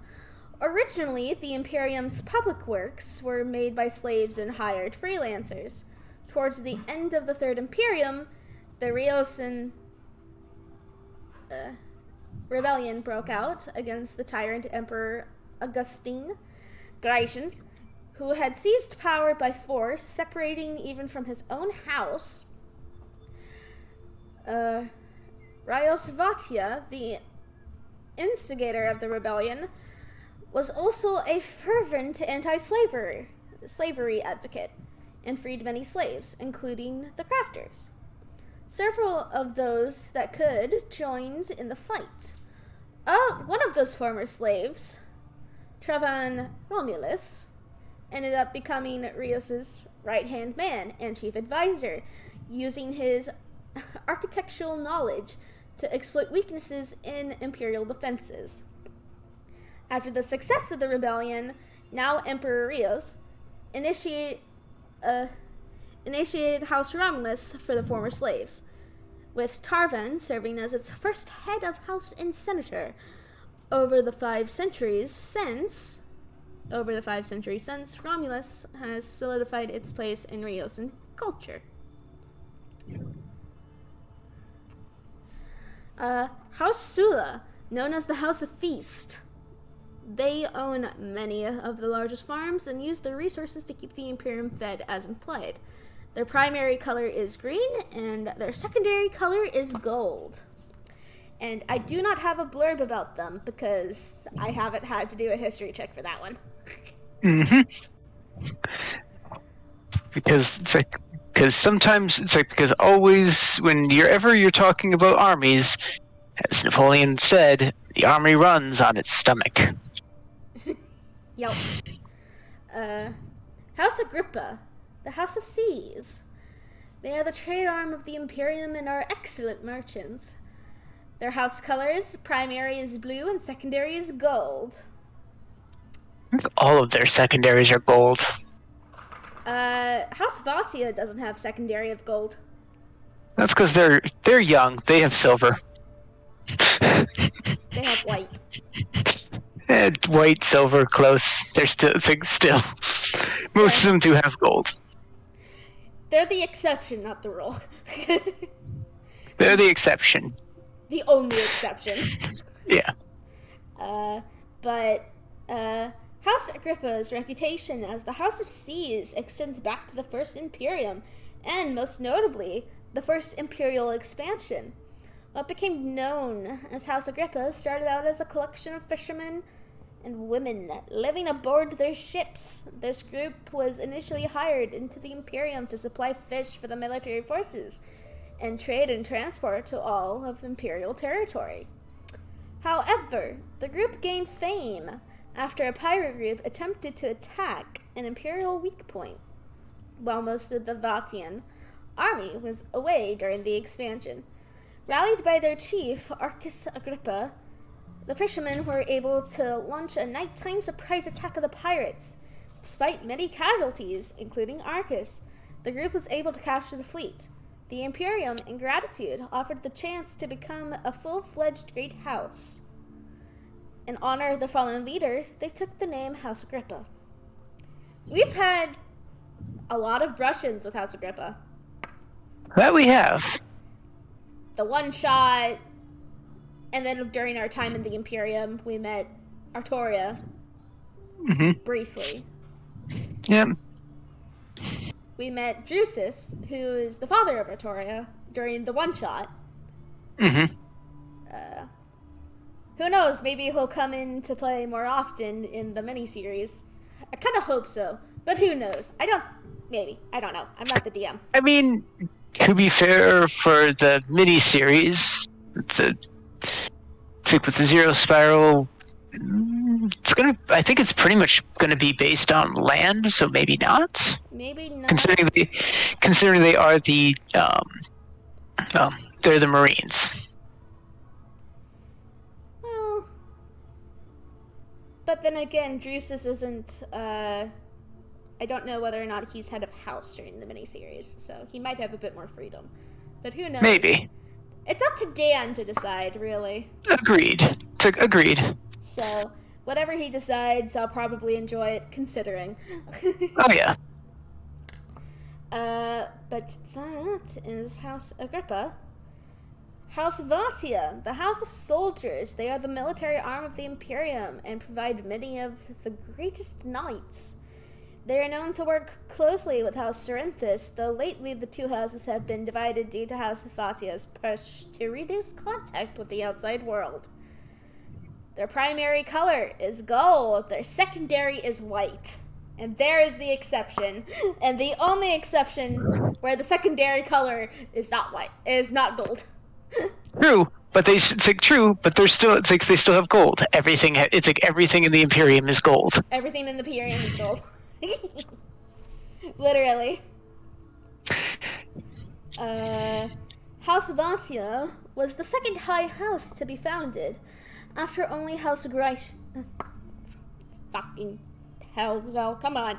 You know how to do words. I swear. Gratian. One of the two. Officially codified simply to appease high-ranking officers and generals during expansion, namely Grand Legate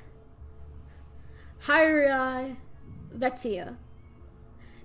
Dan can come back and yell at me later. He's not here. The house became home to all walks of the military. The most famous Vatia in recent times is perfect turned hero, Emperor Reyes Vatia. After Augustine Gratian seized power over the Imperium by force, Reyes Vatia started, with only his cohort and some civilian volunteers, began a revolution against the tyrant emperor. The Ryosan Rebellion, as it would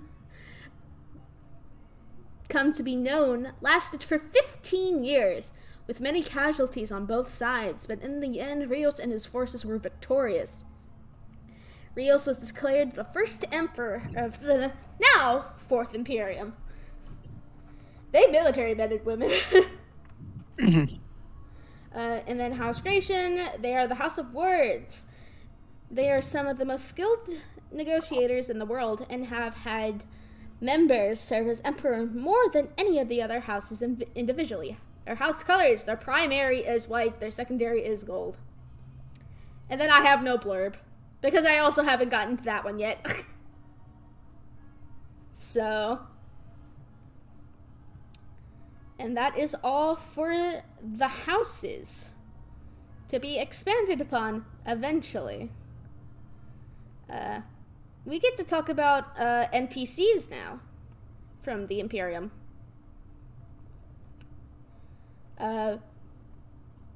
We're gonna do Cerinthus first. Obviously, since there's no emperor, since that seat's vacant, we have to move on to the noble houses anyways. House Cerinthus, Titus Cerinthus, patriarch of House Cerinthus and father of Justinian, a political firecracker in his youth, now dimmed by many years in the machine. Despite his often wary disposition, he is still dedicated to his role on the Senate, though even this pales in comparison to his dedication to his family. We've met him. He's very nice. Yes. Yes, he is. Oh, technically, since he's so old, and he basically controls the Senate, he is the Senate. And there's a Star Wars reference. Amatia Cerinthus, lady and matriarch of House Cerinthus, born a commoner, she and Titus met by chance when they were young and fell in love at first sight, though the many years and ups and downs of their lives, they have stuck by each other, with her being the perfect calming presence for Titus when the stresses of the Senate become too much to bear. We've met pretty much everyone in House Cerinthus, I believe. Nearly, I think. Because we've met her and the next NPC, Carina Cerinthus, adopted oldest daughter of House Cerinthus, an orphan adopted by Lord Titus and Lady Amatia. They raised her as their own daughter, even though Imperium tradition meant she would not be heir of the house once her younger brother Justinian was born. She holds no grudge for this and instead went to the Guard Legion of Imperator, where she serves as a legate. She is a friend and rival of Marcus Vatia, with many considering them the two greatest warriors of the modern day. She's also seldom seen without her pet Hark, Mars. We've met her. She was at the docks. Yep.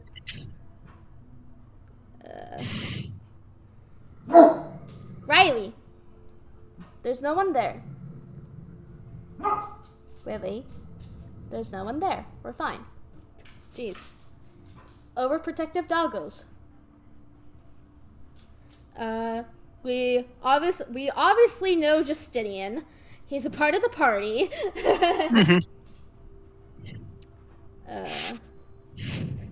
We've met Aulus Sorrenthus, who's commander of House Sorrenthus. He is the one that came in the early game to take away the bandit leader. And he was also there after Changelings, after that whole incident. After the Changeling debacle. Yeah, which was also in the Imperium, in Imperator. Yeah, so we've met him.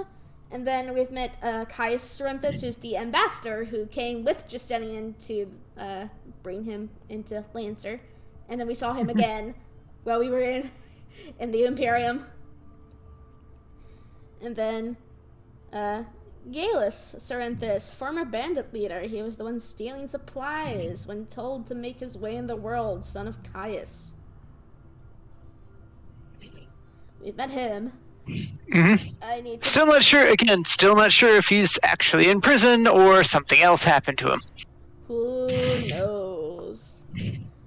I need to scroll up because I realized I didn't put someone in. One of the other I forgot to put in another NPC that we did actually meet while we were there, briefly. Tibur Sorrenthus, Justinian's younger brother. Tiger. Yeah. I forgot to put that one in, and that is my bad.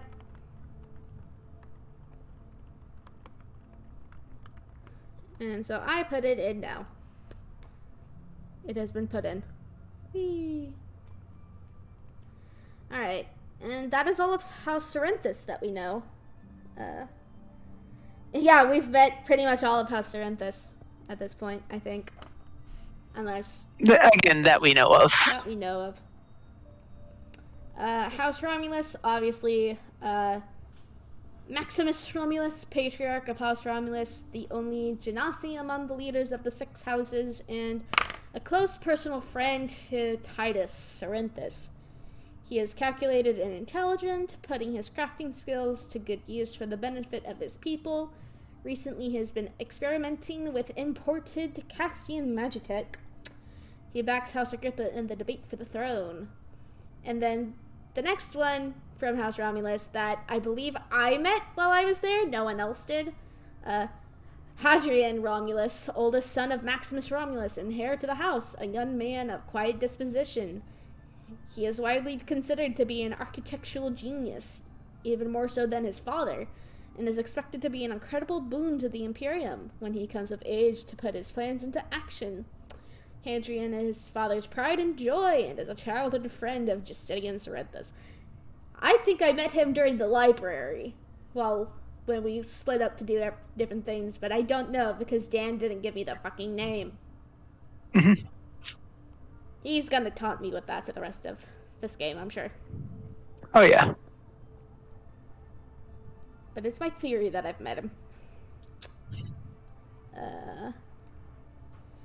House Sulla, Lucius Sulla, Patriarch of House Sulla, the youngest primary senator among the 6 houses after his father passed away 2 years ago. He is a proud young man and a firm believer in the Imperium's strength and capabilities. He backs House Vatia in the debate for the throne. I'm still waiting for the moment when we go back to the Imperium and they slip into Lacasic. Oi!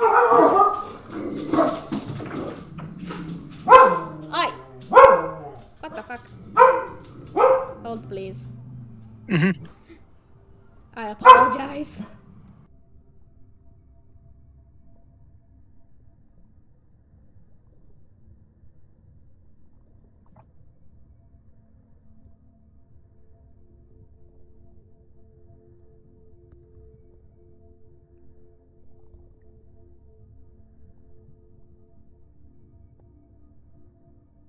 It is 6 o'clock, so I am going to mute myself so I can feed the dogs. Because it is their dinner time. Yep, and I also have to get off so I can go get dinner myself before session tonight. So, Okay. yeah. I will. So, we'll talk with you later. Okay. I will probably still be in voice just because I have to be in Discord for my reactive image to work. Right. And Alright. maybe if Dan comes back, who knows? Yep. Alright. I'll talk to everybody later.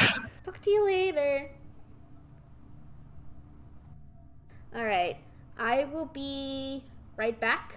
I need to feed my doggos.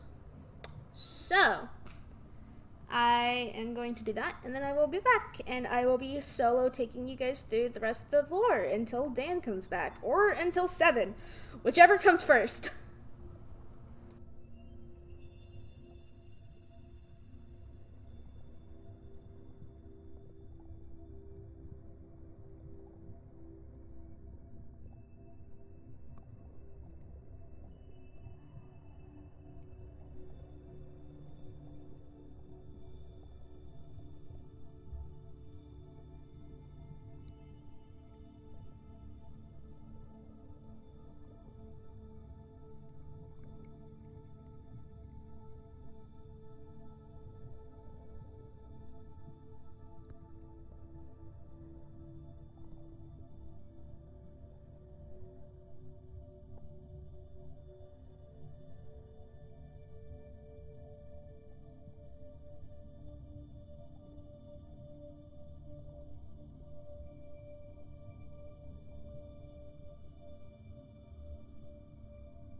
And I return. The dogs have their food down, and I get to continue my lore. Okay. We've done, Lucius. Though to touch on that really quickly, because Anduin, my character, knows the Cossack. Not a lot of people would expect someone from Cassia to know. So my hope was that last time we went, which didn't get to happen, but I want a moment where someone looks at them and they turn to everyone else. Why are you relying on these outsiders? They obviously don't know shit, and like insult us or something. And then Anduin just slips into language and goes, "You know, that's very rude." And just jaw drops open like, But yes. Okay. House Agrippa. Drusus Agrippa, patriarch of House Agrippa, a trader and explorer in his youth. Drusus became fascinated by the many wonders of the world and wishes to strengthen Imperium ties to the other continents. He proposes his daughter Artoria to the throne. And because we've met him when he was younger, the younger version of the thing is young lord of House Agrippa, a merchant, sailor, and explorer. Drusus fell in love with the adventures of the seas as a teenager while doing his mandatory service for his family's ships. Charismatic and easily likable, he is expected to do great things for House Agrippa and the Imperium, and will one day be an excellent senator. The things that always bring him back to the Imperium, though, are his wife and baby daughter. He is a ranger, too, so woohoo! Artoria Agrippa, heir of House Agrippa, and our candidate to the throne. A master sailor and explorer, she is worldly beyond her years and has many trade and diplomatic ties, including Vina, I'm sure. While she can be something of a wild card at times, those who back House Agrippa believe that she is exactly who the Imperium needs to progress their society further. She is a swashbuckler, rogue, and a fighter. Fun shit. It's a good combo. Publius Vatia, patriarch of House Vatia, a veteran soldier and military man. He believes that intervention in the outside world as the Imperium has been only open to their people, has only opened their people up to potentially sparking conflict with other nations. He proposes his son Marcus for the throne. He used to be a close political ally of Titus Cerinthus, but recently they have drifted apart over the succession crisis, which isn't much of a crisis, but words. Marcus Vatia, heir of House Vatia, and their candidate for the throne, trained extensively by his father growing up. Marcus quickly rose through the ranks of the Knights Legionnaire, for his courage and tactical brilliance. He achieved his greatest fame as a legate for defeating a pirate fleet that had been threatening Riosan and Castilian trade routes. Good-natured and disciplined, those who back House Vatia believe that Marcus would be in even hands to level off the Imperium's impact on the world stage, and hopefully keep their people from unnecessary conflicts. Both sides of this are fair and valid, but obviously Anduin, my character, both of my characters, honestly do prefer Agrippa to Vatia, but they understand. House Grattan. Louisa Grattan, matriarch of the house and widow of the late emperor. A legate in her youth, she and Alexios were considered an English, y'all. English. Were considered an unorthodox couple, but loved each other truly and dearly. After he passed, she withdrew from public life to mourn, vetoing her right to rule as empress as she did. While she makes occasional, mostly ceremonial appearances in public events, she has yet to return to politics and refuses to endorse a candidate to the throne. Cossus Gratian, oldest son and heir of Lady Lucia Gratian and the late Emperor Alexios Gratian. After his father's passing and his mother's withdrawal from politic life, Cossus is the sole Gratian presence in the Senate. As he is not the official representative of the House, he acts as an observer, documenting the succession debate and delivering reports to his mother. He has also refused to take a side, diplomatically saying that while both candidates have equal and valid positions, he does not wish to choose who will replace his father, especially so soon after his passing. Decius Gratian is the son of Cossus, who is a mage. And then Alexios Gratian, deceased emperor of the Imperium. He was the emperor of the Imperium Rials for over 50 years. As a younger man, he served as an ambassador and diplomat, traveling the world as a representative of the Imperium.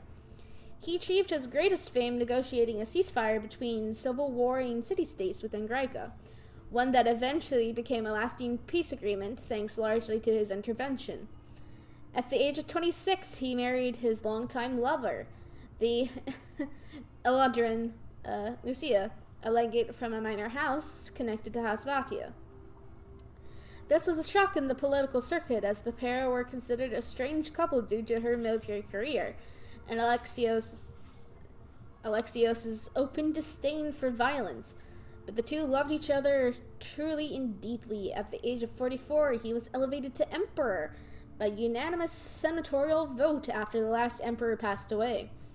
Over the span of his reign, he was largely considered a just and respectable emperor. He was very active in the Senate and used his position to raise wages and other standards of living for the Imperium's common folk, and approved infrastructure and mercantile projects to the same account. In his last months, Alexios would fall ill and be confined to the Gratian estate, the same home in which he had been born. He died there of natural causes at the age of 97, surrounded by his wife, children, and grandchildren. His funeral was widely attended, with many coming to mourn the passing of a kind and peaceful man. Alexios was an optimist and an idealist, and lived and reigned guided by his principles and vision. He was also a patron of the arts. On occasion, he would sneak out of the palace in disguise to go see the theater. And he was a half-elf, for those wondering. He was not fully human. So, but with that, we are done with the Imperium. The Imperium stage is done. So that means we can move on to the Isles, which are the last ones, which are the last three before having to do shapeshifters and changelings. Hopefully by then Dan can rejoin us, but until then I will continue to stay the course. Yeah, we got a lot to go through, so I'm just gonna... Okay. The Castilla Archipelago history. The House of Castilla was considered a minor noble house before the time of Aragon I. They were known for having a skilled military force that kept them from being absorbed by a larger house. Aragon I was a tactical genius and turned the usual warring of the houses of the Isles into the Unification War, attacking at a time when most of the other houses were weakened by fighting or led by incompetent leadership. Rulers and major players. The members we haven't met at the very least are Crown Prince Arkham Emir IV, the oldest son of King Vant, and next in line to succeed him. And we also haven't met Prince Caspar, the king's youngest son. We will be touching more on the NPCs of Castilla after we go through this. So, and that, we have a lot of NPCs to go through for fucking Castilla, so I'm gonna go through as quickly as I possibly can. The noble houses mostly have governing rules over the various provinces of the Isles. Trade, military, and commerce are usually overseen above all by members of the Emirian court. Words are hard. Relationships with other nations. The Isle have a tense relationship with Carthago. Shortly after the Unification War, Carthago attempted to invade the Isles, counting on them still being weakened from the war. They were defeated and driven off the Isles, but some bad blood still runs deep. They are on relatively good terms with the Imperium, as they share a stable trade loop and mutual distrust of Carthago. Laws and social rules are basically what to be expected, which is why they are blank. Military. All soldiers in the kingdom spend at least 2 years in Lancer, and as such are considered highly trained and skilled. Weapons and strategies vary by company. And there is a battalion called the Silver Wolf Battalion, which is basically the elite form of the military, which is where a lot of Class Omega graduates go, for the most part, unless they're taken in by the Navy. Trade. Their main exports are barley, wheat, rice, salt, and corn. Their main imports are valuable metals, fruits, olives, and sugar. And then technomancy in the Isles. This is relevant mainly to my character, and my character alone, because I'm playing an artificer, and that is called a technomancer in this world. As technomancy is a relatively new field, there are not many noticeable technomancers. Technomancy is well regarded within the Isles. It's seen as a innovation that will help both military and civilian lives. The most well-known would be Regent Cadoran Vey, King Vance's primary advisor and oldest friend. Basically, this world is on the edge of starting the industrial revolution, so I did artificer and I'm very pleased because I know things that the party doesn't, and I'm like, alright. Okay. Now for the rest of the lore. We have so much lore. Let's save that. Noble houses. Let's go noble houses next. Castilla noble houses history. There are about 36 noble families all over the Isles. The most prestigious are the ones with the longest histories. Centuries ago, there were only 12 spread throughout the Isles. These houses had their own territories on their respective island, occasionally getting into border disputes or power grabs. But 500 years ago, the man who would be known as the hero king Arkham Emir I of House Castilla began the Unification War in the hopes of uniting the Isles together against outside threats. Through military force or skillful diplomacy, all of the rival noble houses were absorbed in the now christened Isle Kingdom of Castilla. Over the centuries, houses have risen and fallen, and while their political games frequently irritate the reigning monarchs, they are viewed as a necessary evil.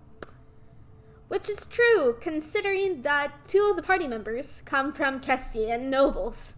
My character and Sass's character. Which is, in his terms, Elerithan, who's more of an elven noble, and Anduin, my character, is from an orc. Technically orc, because there are no half-orcs, but half-orc race. House. Both of those noble families are terrible. So therefore, fuck them. Because quite literally, I believe both Elerithan and Anduin disowned themselves of their family.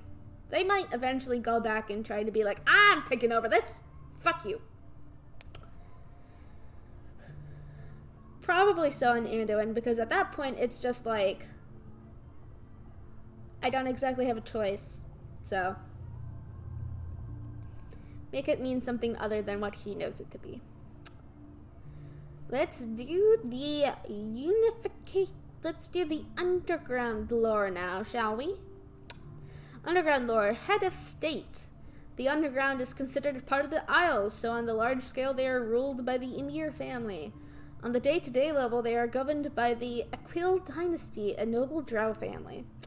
The current head is Governor Tyrion Aquil, who is very well regarded for his logical and even-handed approach to governance.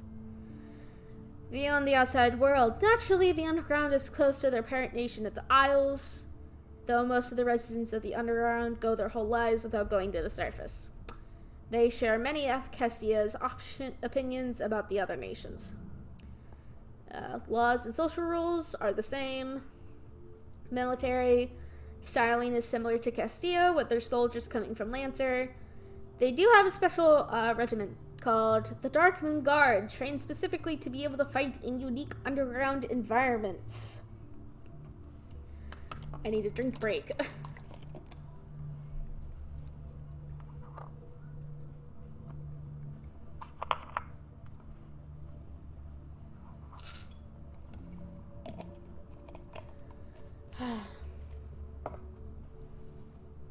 And one Gatorade down.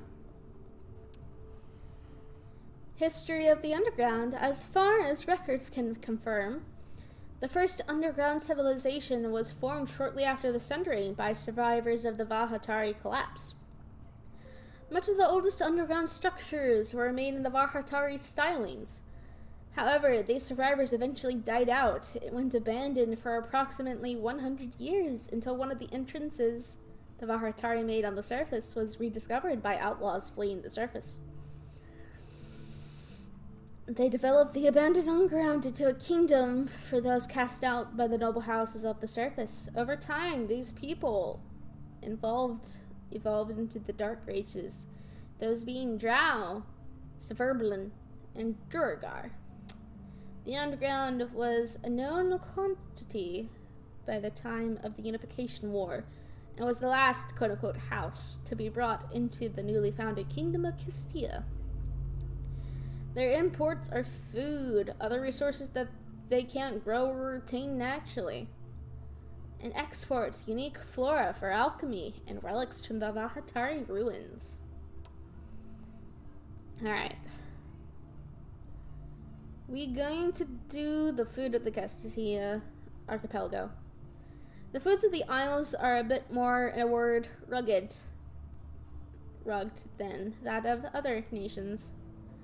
As the military forces are a big part of the Isles, many foods are made to be quick and easy to make, transport, and preserve, though there are exceptions, mostly within the courts of nobility. With olive imports from the Imperium, Castilian cuisine has started to improve, but in a way still hasn't lost the more practical feeling edge. Most involve rice, bread, corn, and meat, including a method of cooking and preparing ham that's becoming popular abroad, though it's not as easily replicated thanks to the special breed of pigs native to the Isles. It is known as a dragon smoked ham and is frequently made with the assistance of magical fire. The process brings out extra texture and flavor in the ham and is considered a Castilian delicacy. That would be cool to try one day. Who knows? Probably will never get to try it, all things considered, but yeah. Okay. Done that. We are going to do the Battle of Hillside Keep next.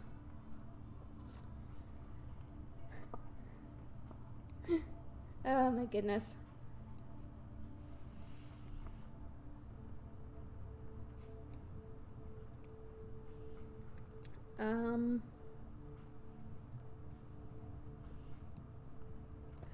Okay. The Battle of Hillside Keep. The original Battle of Hillside Keep was fought 500 years ago and is one of the most revered battles of the Unification Wars. During the battles on what is now the island of Castilla, Hillside Keep was a crucial staging ground and home fort for the Castilian forces while Lord Arkham was out on a campaign, his wife, Lady Kara, and son Vant would keep the operations of the keep maintained. During one of the last battles on the island, an enemy scouting party led by a renowned mercenary known only as the Black Knight came across the keep and attacked it. Due to the importance of Lord Arkham's battle, the keep and the Lord's family were defended only by 4 soldiers, newer recruits there to assist with supply lines. The battle was fierce and bloody, but in the end, the recruits were able to pull out a miraculous victory, even defeating the Black Knight. In the end, the knight yielded to their strength and would later become a teacher at the newly formed Lancer Academy. The 4 recruits went on to become the first class Omega of the Academy, and the first of the Silver Wolf Battalion. Their names are etched into the walls of the keep, and a monument to their heroism resides within. Though it is occasionally moved for recreations of the battle, which we did. We did do a recreation of Hillside Keep at the start of the festival, and we won. We got to fight against our professor. It was very fun. We kicked his ass, though at the same time he was holding back, so Their names are as follows: Kara Dawnwind, who's a female wood elf shepherd druid; Nero Arcturus, male human arcane archer; Karia Volk, female shriven crown paladin; and Dakin Kelakai, male human evocation wizard. Kelakai, that last name is the last name of our head professor for Class Omega, which is what we are. The first Class Omega, following their tenures within the Silver Wolf Battalion, went their separate ways. Kara became the chieftain of several tribes within the mountains. She still lives to this day, though she and her tribe stay out of the general Castian affairs. Nero became the first Lord Ranger of the Ranger Knights. His influence and skill helped integrate his organization into the military, and his statue still stands in the Hall of 12 Arrows, headquarters of the Rangers. Karia, she remained within the military, becoming General of the Dark Moon Guard. After her later retirement, she published several military treatises, and tactical guides, many of which are still studied today, which Anduin at this point has probably read. And Dakin Kelakai became the head of his noble house. House Kelakai was a well-regarded house of magical research, but several generations of misrule have left it a shell of its former self. Which is true. We have a lot of people in the party that are like ex-nobility that got like cast out or something. It's a lot. It's a theme. It really is a theme. Okay, so we've done that. I'm saving that till after that. And so Technomancy is next. I'll be getting more lore on this later because it was one of my history rules. When a magical artifice was first becoming popular, several names were thrown around to refer to the art and its practitioners. The name that stuck was Technomancy, and the practitioners are referred to as Technomancers, Magesmiths, or Craft Magi. Magitechnical homunculi are called Machina. People who are Technomancers are Anduin Tharash, my character; Regent Kaderon Vey, King Van's primary advisor and oldest friend; Tamlin Hale, who is one of the NPCs of Lancer Academy. Okay, now for the Vahatari.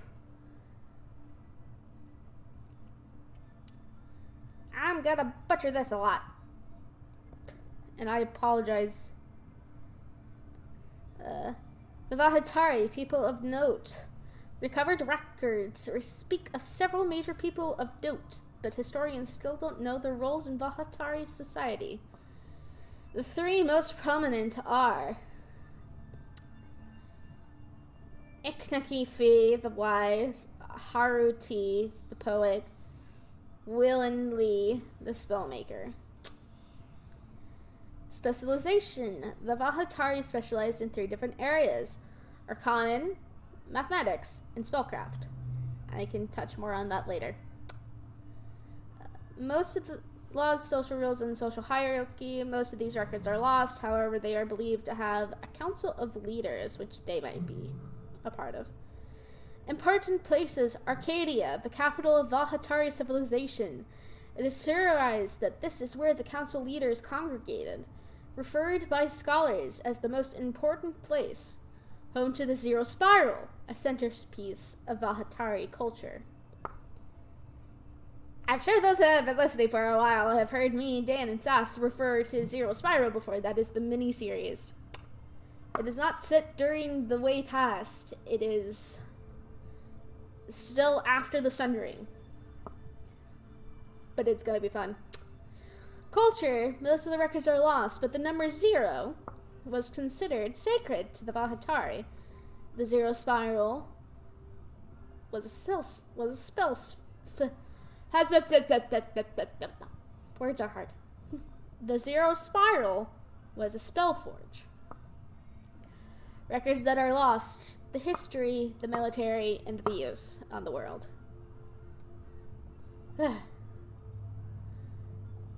Almost done with lore, and then I can get into the important people, which is the last tidbit. So, Arcanon. Many millennia ago, before even the Sundering, the inhabitants of what would eventually become the Castilian Isles were a people known as the Vahatari. They were the first to discover Arcanon, what we now know as magic. Arcanon defined their culture to the point where their language, Arcanon, became linked with the concept so thoroughly that Arcanon became the root tongue of verbal magic. Eventually, though, the Vahatari civilization died out, and the Arcanon language evolved and combined with other languages to become what we consider common. And the concept of arcana became more diverse, becoming what we call the study of magic. Arcanon is considered a dead tongue, and while it can still be learned, it is very difficult to do so. Basically, we can learn Arcanon like any other language, but we have to complete a training round. We can only learn Arcanon for 1 verbal spell, but if you use that verbal spell using Arcanon, it is considered to be cast 2 levels higher than originally cast. Which, considering Anduin, who is a half-caster, can't make utilization of this. However, Ordeco, who is our main full caster, can.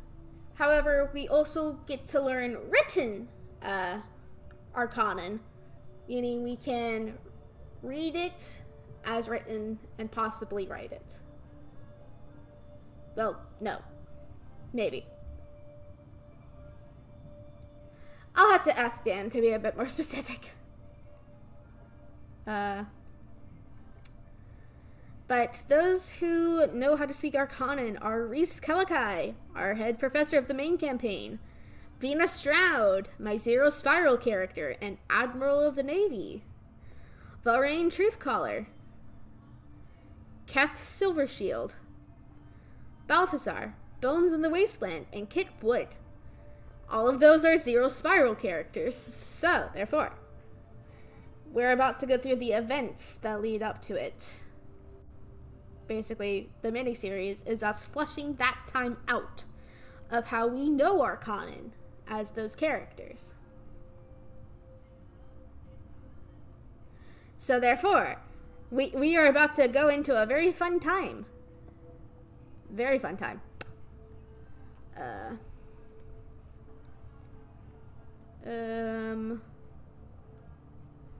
And that is all of the lore for Castilla. Now we get to go into important people. Oh, I didn't put... That's the wrong... I'm supposed to put that in here. Badzel.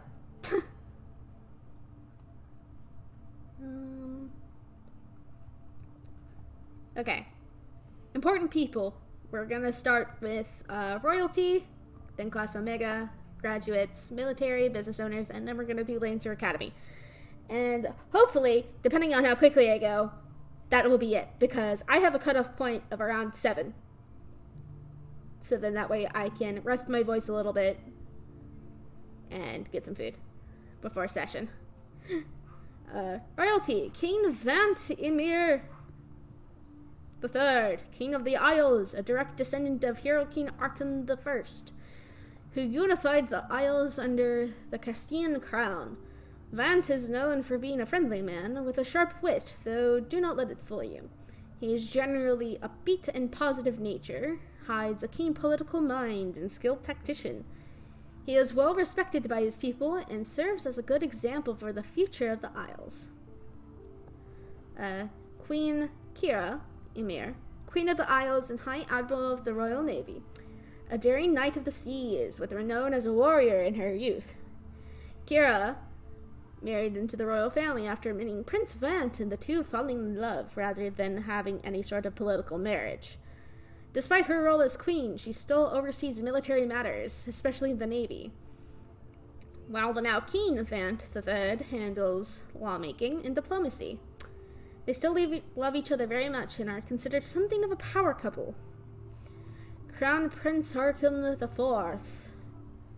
Name and blurb pending, because we haven't met him yet. Princess Levin Emir, second born child of King Vant Emir III and Queen Karya. She has already been through Lancer Academy and is a captain in the army. She is either a fighter or ranger and specializes in archery.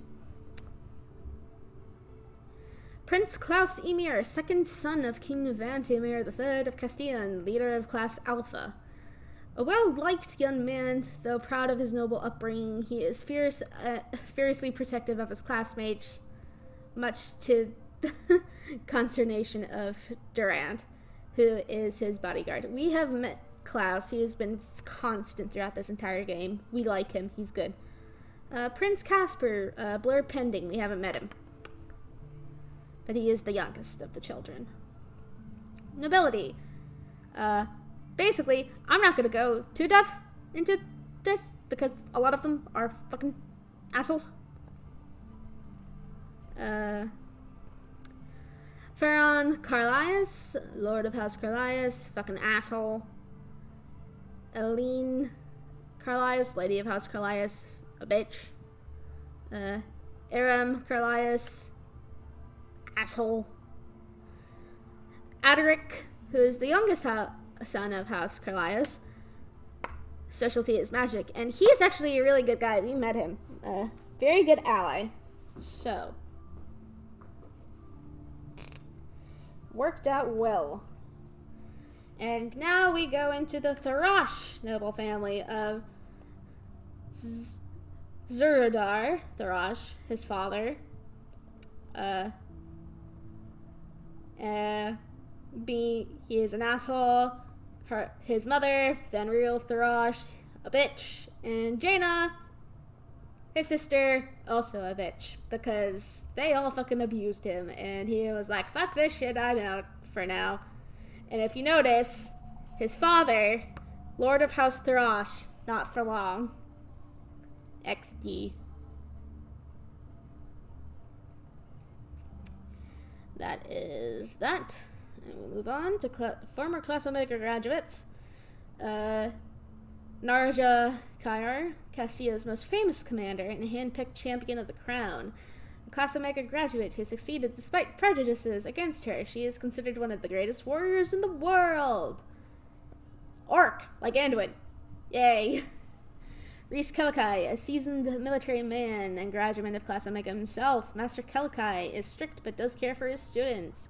A part of the team responsible for solving the Zero Spiral incidents. Ooh. Eldritch Knight Fighter and War Wizard. We've had a lot of interactions with him, and I love him. He is basically now the quote-unquote father of Anduin.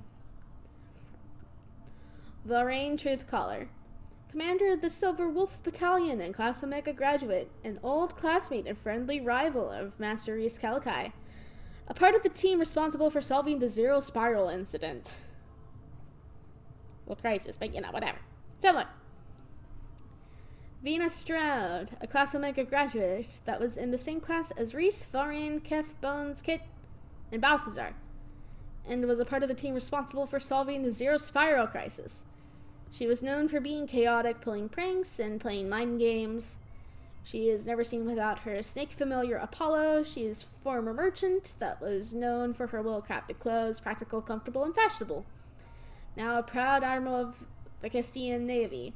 She still makes clothing for herself and her friends, and has a business. Kath Silvershield, Captain of the Royal Guard, Class Mega graduate, in the same class as everyone else that has been listed so far. The latest in a long line of Silvershields who have served in the Royal Guard, though the first of his family to be chosen for Class Omega. He is a devoted husband and father to his wife and children, but holds his duty above all. His dearest wishes for his children to succeed him in rising further in the Royal Guard when they come of age. Bones of the Wasteland. He likes to do archaeology. Kit Wood, has a vendetta against pirates. Balthazar, a shadowy person connected to gods. Ona McKenzie, one of 3 new teachers brought in this year by Sagittarius. Like the other new teachers, Class Omega graduate, she teaches Advanced Tactics course. Have not met. Romero Exarte, one of, again, similar. He teaches Advanced Scouting and Infiltration.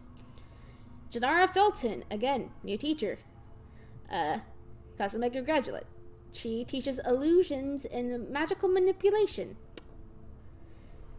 And then the others we have not met yet, but those are basically the other ones that are listed are Janara's class.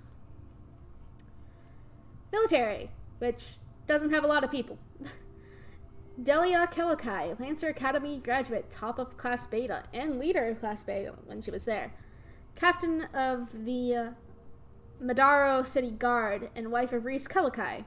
She was disowned by her family for choosing to become a warrior instead of a political tool. She found a new life at Lancer, where she met her future husband, Reese Kelakai. Captain Rentz, captain of the Castilian military, and based in a town. He's the leader there, and was the one to give us info on the bandits that took some supplies. Drink break.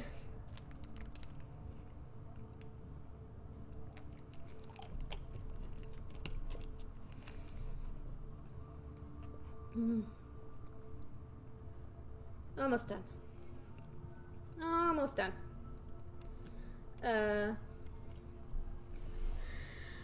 Business owners and workers. Nelia Renor, a tavern owner, the Griffin Inn, that Class Omega runs every time the festival that happens every 50 years comes around, and all food and drink are on them, but not too much.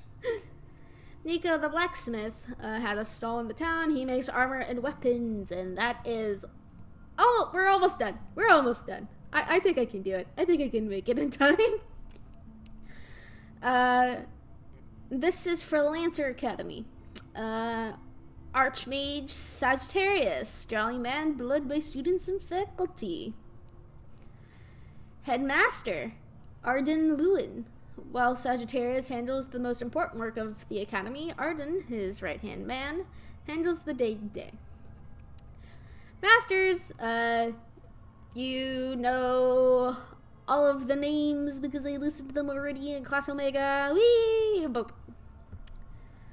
And then a recent master that we just met, head instructor of Class Alpha, Uldrin Cardis.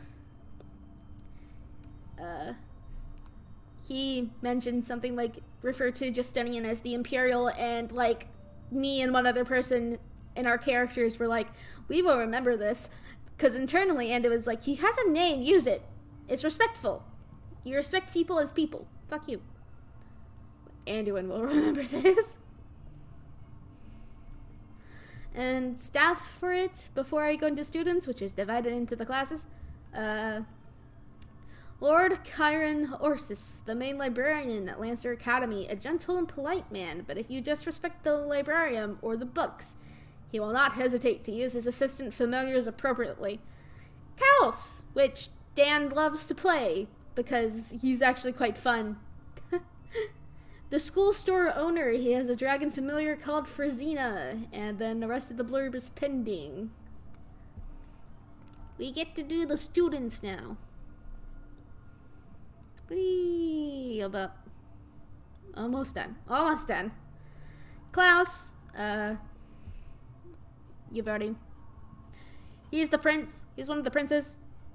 Blurb already done. Durand, Prince Klaus's assigned bodyguard, as well as his second in command of Class Alpha. He is proud of his lineage and a fierce warrior wielding a halberd, the signature weapon of House Perk. Lakai Lifesnow, daughter of the chief of a mountain tribe of the Isles. She and her younger brother left the tribe to attend Lancer, a skilled healer. She is very honorable and concerned about her teammates.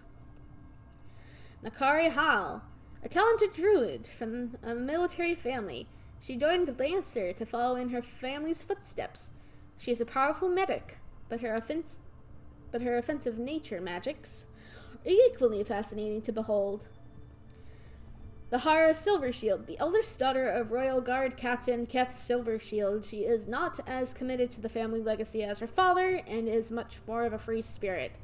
While he is disappointed by her choices, her father still supports her and hopes she'll still end up working for the court in a capacity that makes her happy. Ikami, a powerful sorcerer and scion of Sagittarius. Ikami is highly regarded for their magical talent and is expected to one day fill their father's role as Archmage. Sander Laro. Despite his natural affinities for music and magic, he was pressured to join the Lancer by his parents. Laid back and light-hearted, Sander is known for being something of a ladies' man around campus. Mara Elari, daughter of one of King Vance's advisors, she is a gifted and studious mage. She is quiet and somewhat nerdy, being more comfortable around her books than people. Belly Dawnflame, daughter of Keth Silvershield's second in command, Jaris Dawnflame. She joined Lancer to follow in her father's footsteps. She is a childhood friend of Vera Silvershield, and the two are usually seen together. Hanan Kell, third son of the noble Kell family, he joined Lancer at his father's behest to keep him out of trouble. Hian has a reputation as a thief, but he mostly does it to test his own skills and always returns whatever he takes.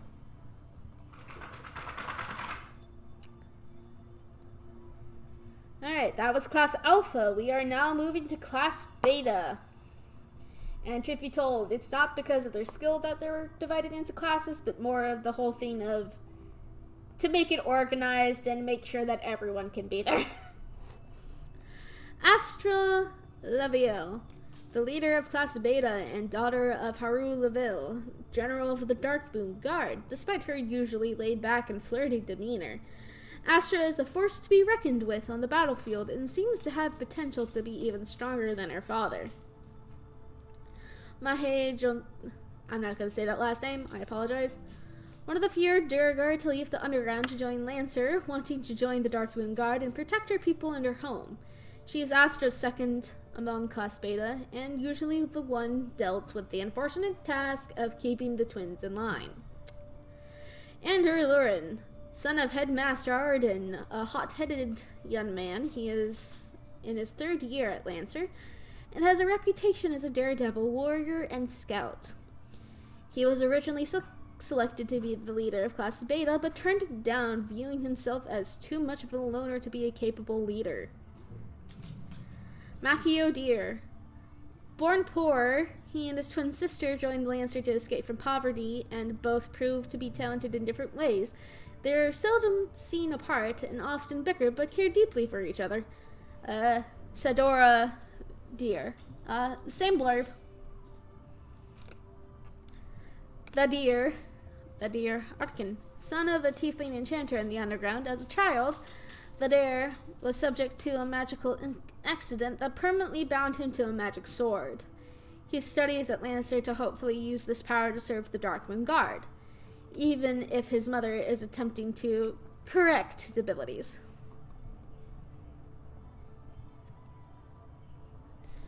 Darim Gallon. The youngest son of one of the noble houses of the underground, Darim decided to join Lancer to make something of his life, as he will not be inheriting the responsibilities of his family. A hard-working and intelligent young man, he is a talented wizard, even if he is dry and sarcastic sense of humor, has a tendency to rub off on some of the other members of Beta the wrong way. Mila Calvo, daughter of the captain of House Aquil's honor guard, she is heir to a special power unique to the family. She is stoic and serious, viewing it as her responsibility to protect Quinn, Astra, and the rest of Beta. Quinn Aquil, second son of Governor Turin Aquil of the Underground, he joined Lancer to one day join the Darkmoon Guard and make his family proud. Inherently good-natured and gifted with the blade, he's popular among students and staff alike. And then Tabia Marn, a half-drow who grew up on the streets of the Underground. She joined Lancer to get out of her poor upbringing. She is a skilled knight, but has an infamous temper. I'll probably go a bit over 7 just to get the list of NPCs done.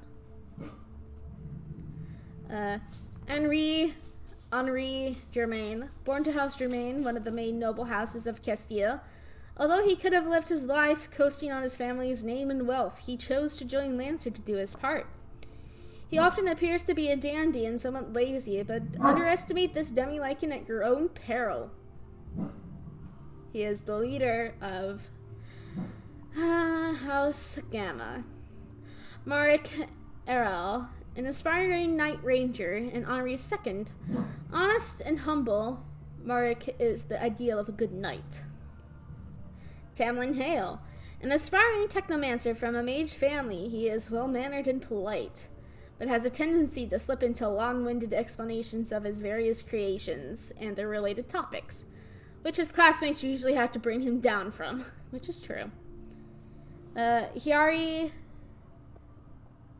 Illick, commonly underestimated by those who don't know her, she is a shockingly strong battle master. She is also incredibly fun-loving and always up for any kind of game or drinking round, or combat for that matter.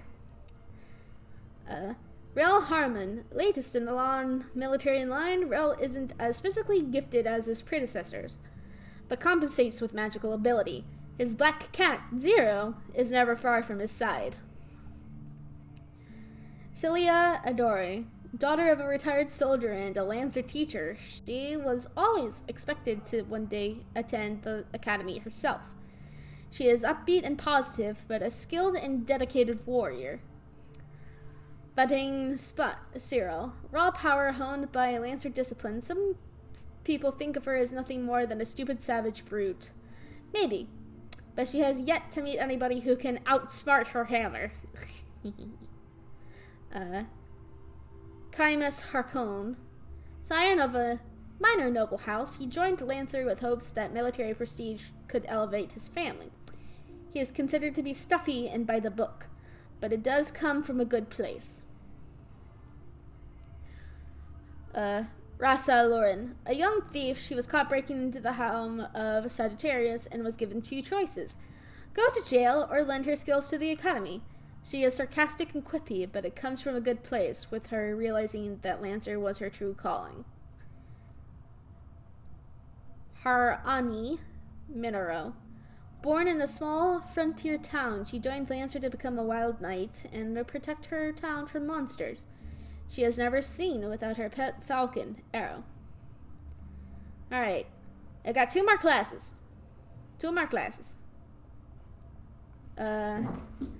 Takela Bray. Riley. Come here. Don't boof. We're good. Need to stop her from barking somehow, and the easiest way to do that is to pet. Tequila Brain, an aspiring Vidalcan mage knight. She is highly intelligent and tactically minded. She is usually the voice of reason to keep the loose band that is Class Delta together. Dorian Hilo, a mage of significant natural talent, he is studying to work as a tactician for the military. He is a friendly rival to Tequila for leader of Delta and her second in command. Sant Ikir. Born and raised among a group of pirates, Sant grew to hate that life and ended up defecting to help the Cassian army root out the pirate band. Afterwards, he was invited to Lancer, gruff and harsh on the surface. He has a good heart, but isn't known to show it often. While not a technomancer, he has a knack for firearms. I worked together with him because there was a tournament, and he was my partner, but we lost our round, so it was like, darn it. Bayan Kilaru. Illegitimate son of a minor noble, he joined Lancer to escape the stigma around being born out of wedlock. He is studious and self-serious, usually found in his books. I feel so bad whenever I hear that name, because I one-shotted this motherfucker and captured the flag. I feel so fucking bad. I feel so bad. Kyrie here, twin daughters. Kyrie here, Kyrie, and Katasha here.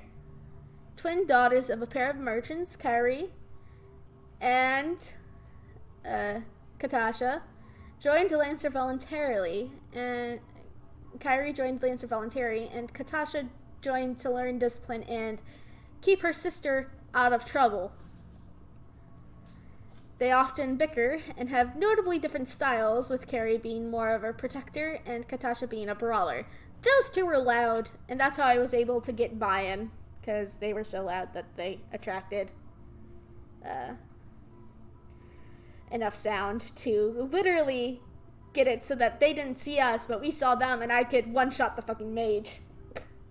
Which I did. Mayaka Huluna. Aspiring Ranger Calavir. Born in a small rural community, she was inspired by a knight who helped her village when she was a child to join Lancer. Brash and hot-headed, she is committed to her training and squad, but still has a lot to learn. Garrus. He was raised in an orphanage with no memory of his parents or how he got there. He joined Lancer because he felt drawn to the academy and quickly proved to be a powerful storm mage. Garan Fell. Raised poor, he joined Lancer to provide a better life for his family. He is very strong and proud of it, and is always up for competition. And then Draco Garin. Formerly a small-time gang leader, he joined Lancer to stay out of prison. His standoffish, bossy personality makes him few friends, even if his talents as an urban scout are undeniable. One more, and then done. And this one, luckily, is only one page. Ravon Ironclaw, leader of the class Epsilon Marines, a skilled swordsman and daring captain, he is respected by all of the students in his class. While he looks intimidating, he is kind to those under his charge and prioritizes their care overall. Dandy Leon, second in the command of the class Epsilon Marines, born to a respected merchant family. He chose to join the military while his younger brothers inherited the business. He is very proper and by the book, traits that often clash with his captain. Carlia Brennan, a skilled marksman and spotter alike, she often keeps away from her classmates. However, they know that she always has their backs. Marisha Harmon, born to the Navy, will die in the Navy. She is the first of her family to be in Class Epsilon, a feat they are very proud of. Nara Indari, a natural mage from a Navy family. She joined to follow her family's tradition. She is skilled in both swordplay and magic. Travin Kulfer, youngest son of a merchant family. He enlisted in Lancer knowing he would never inherit his family's business. He serves as its chief investigator, navigator, and tactician. Silver Zilka. Son of a ranger knight, he took to the seas and views naval service as the best way he can lend his talents to the military. He is an almost unbeatable archer and swordsman and considered their nuclear option. Funny story about Zilka. That's a combination of two names of Dan and I's characters from like the first game, one of the first games we ever did together. His was Silver and mine was Zil. But we've met majority of the NPCs that were listed, and I hope to meet even more of them. Though tonight we are not playing the main game, we are playing that Zero Spiral series. And so literally we get to figure out how our characters that are now adults in the main game and more cameo appearances there came to know Arconin. So it's fun. It'll be fun.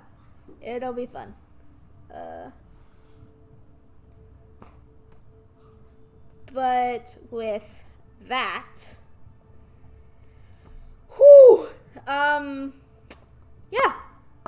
that is the lore that we currently know and the NPCs that we currently know from each area.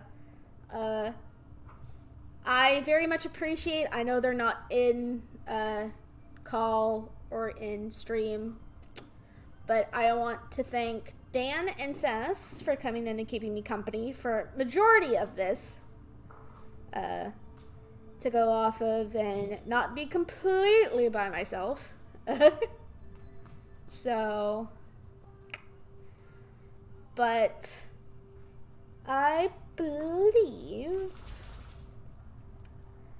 that is where I am going to call stream. It's almost 7:10. D&D starts at 8. I need time to get food, and I need time to rest my voice a bit. Because I just did almost 3 hours of just straight talking. But thank you guys for watching. Thank you for listening to this rambling. Thank you for listening to the lore. I feel very passionate about this game, obviously, by the way I take my notes. And I wanted to share it with people because D&D lore is very special. But thank you guys so much for tuning in. Friendly reminder that if you want to be updated of when I will stream, I do send messages directly into self-promotion and several streamers' chats, but I do have my own Discord server where I post my schedule and you get a @message of when I go live, along with access to other channels and voice calls and all that such. It's a work in progress, just like my streaming. But if you want to join, feel free. If not, that is perfectly fair and valid. And another reminder is that eventually, in around a month-ish, I'm going to be changing my reactive image to my PingTuber style. I'm very happy. But I'm going to quickly see if there is anyone that I can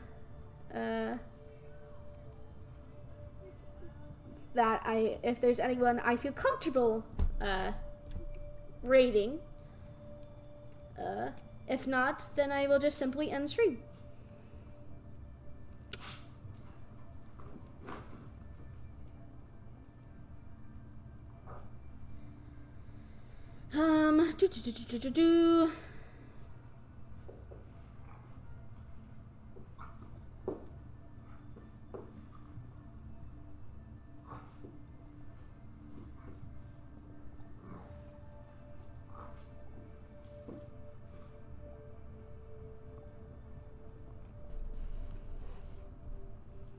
No one is on that I am comfortable rating, so I'm just gonna end it here.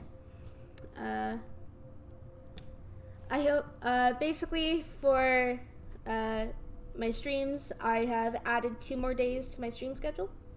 One of which was today, and then it'll be tomorrow, and then Friday and Saturday stay consistent, constantly. If you want to know what I will be streaming, again, you can either wait until I go live, or you can go into my Discord server. But thank you guys so much for joining me. I look forward to you all coming into my stream and watching as I continue doing this. Thank you so much. Have a good morning, afternoon, evening, wherever you are in time zones. And take care of yourselves. Bye.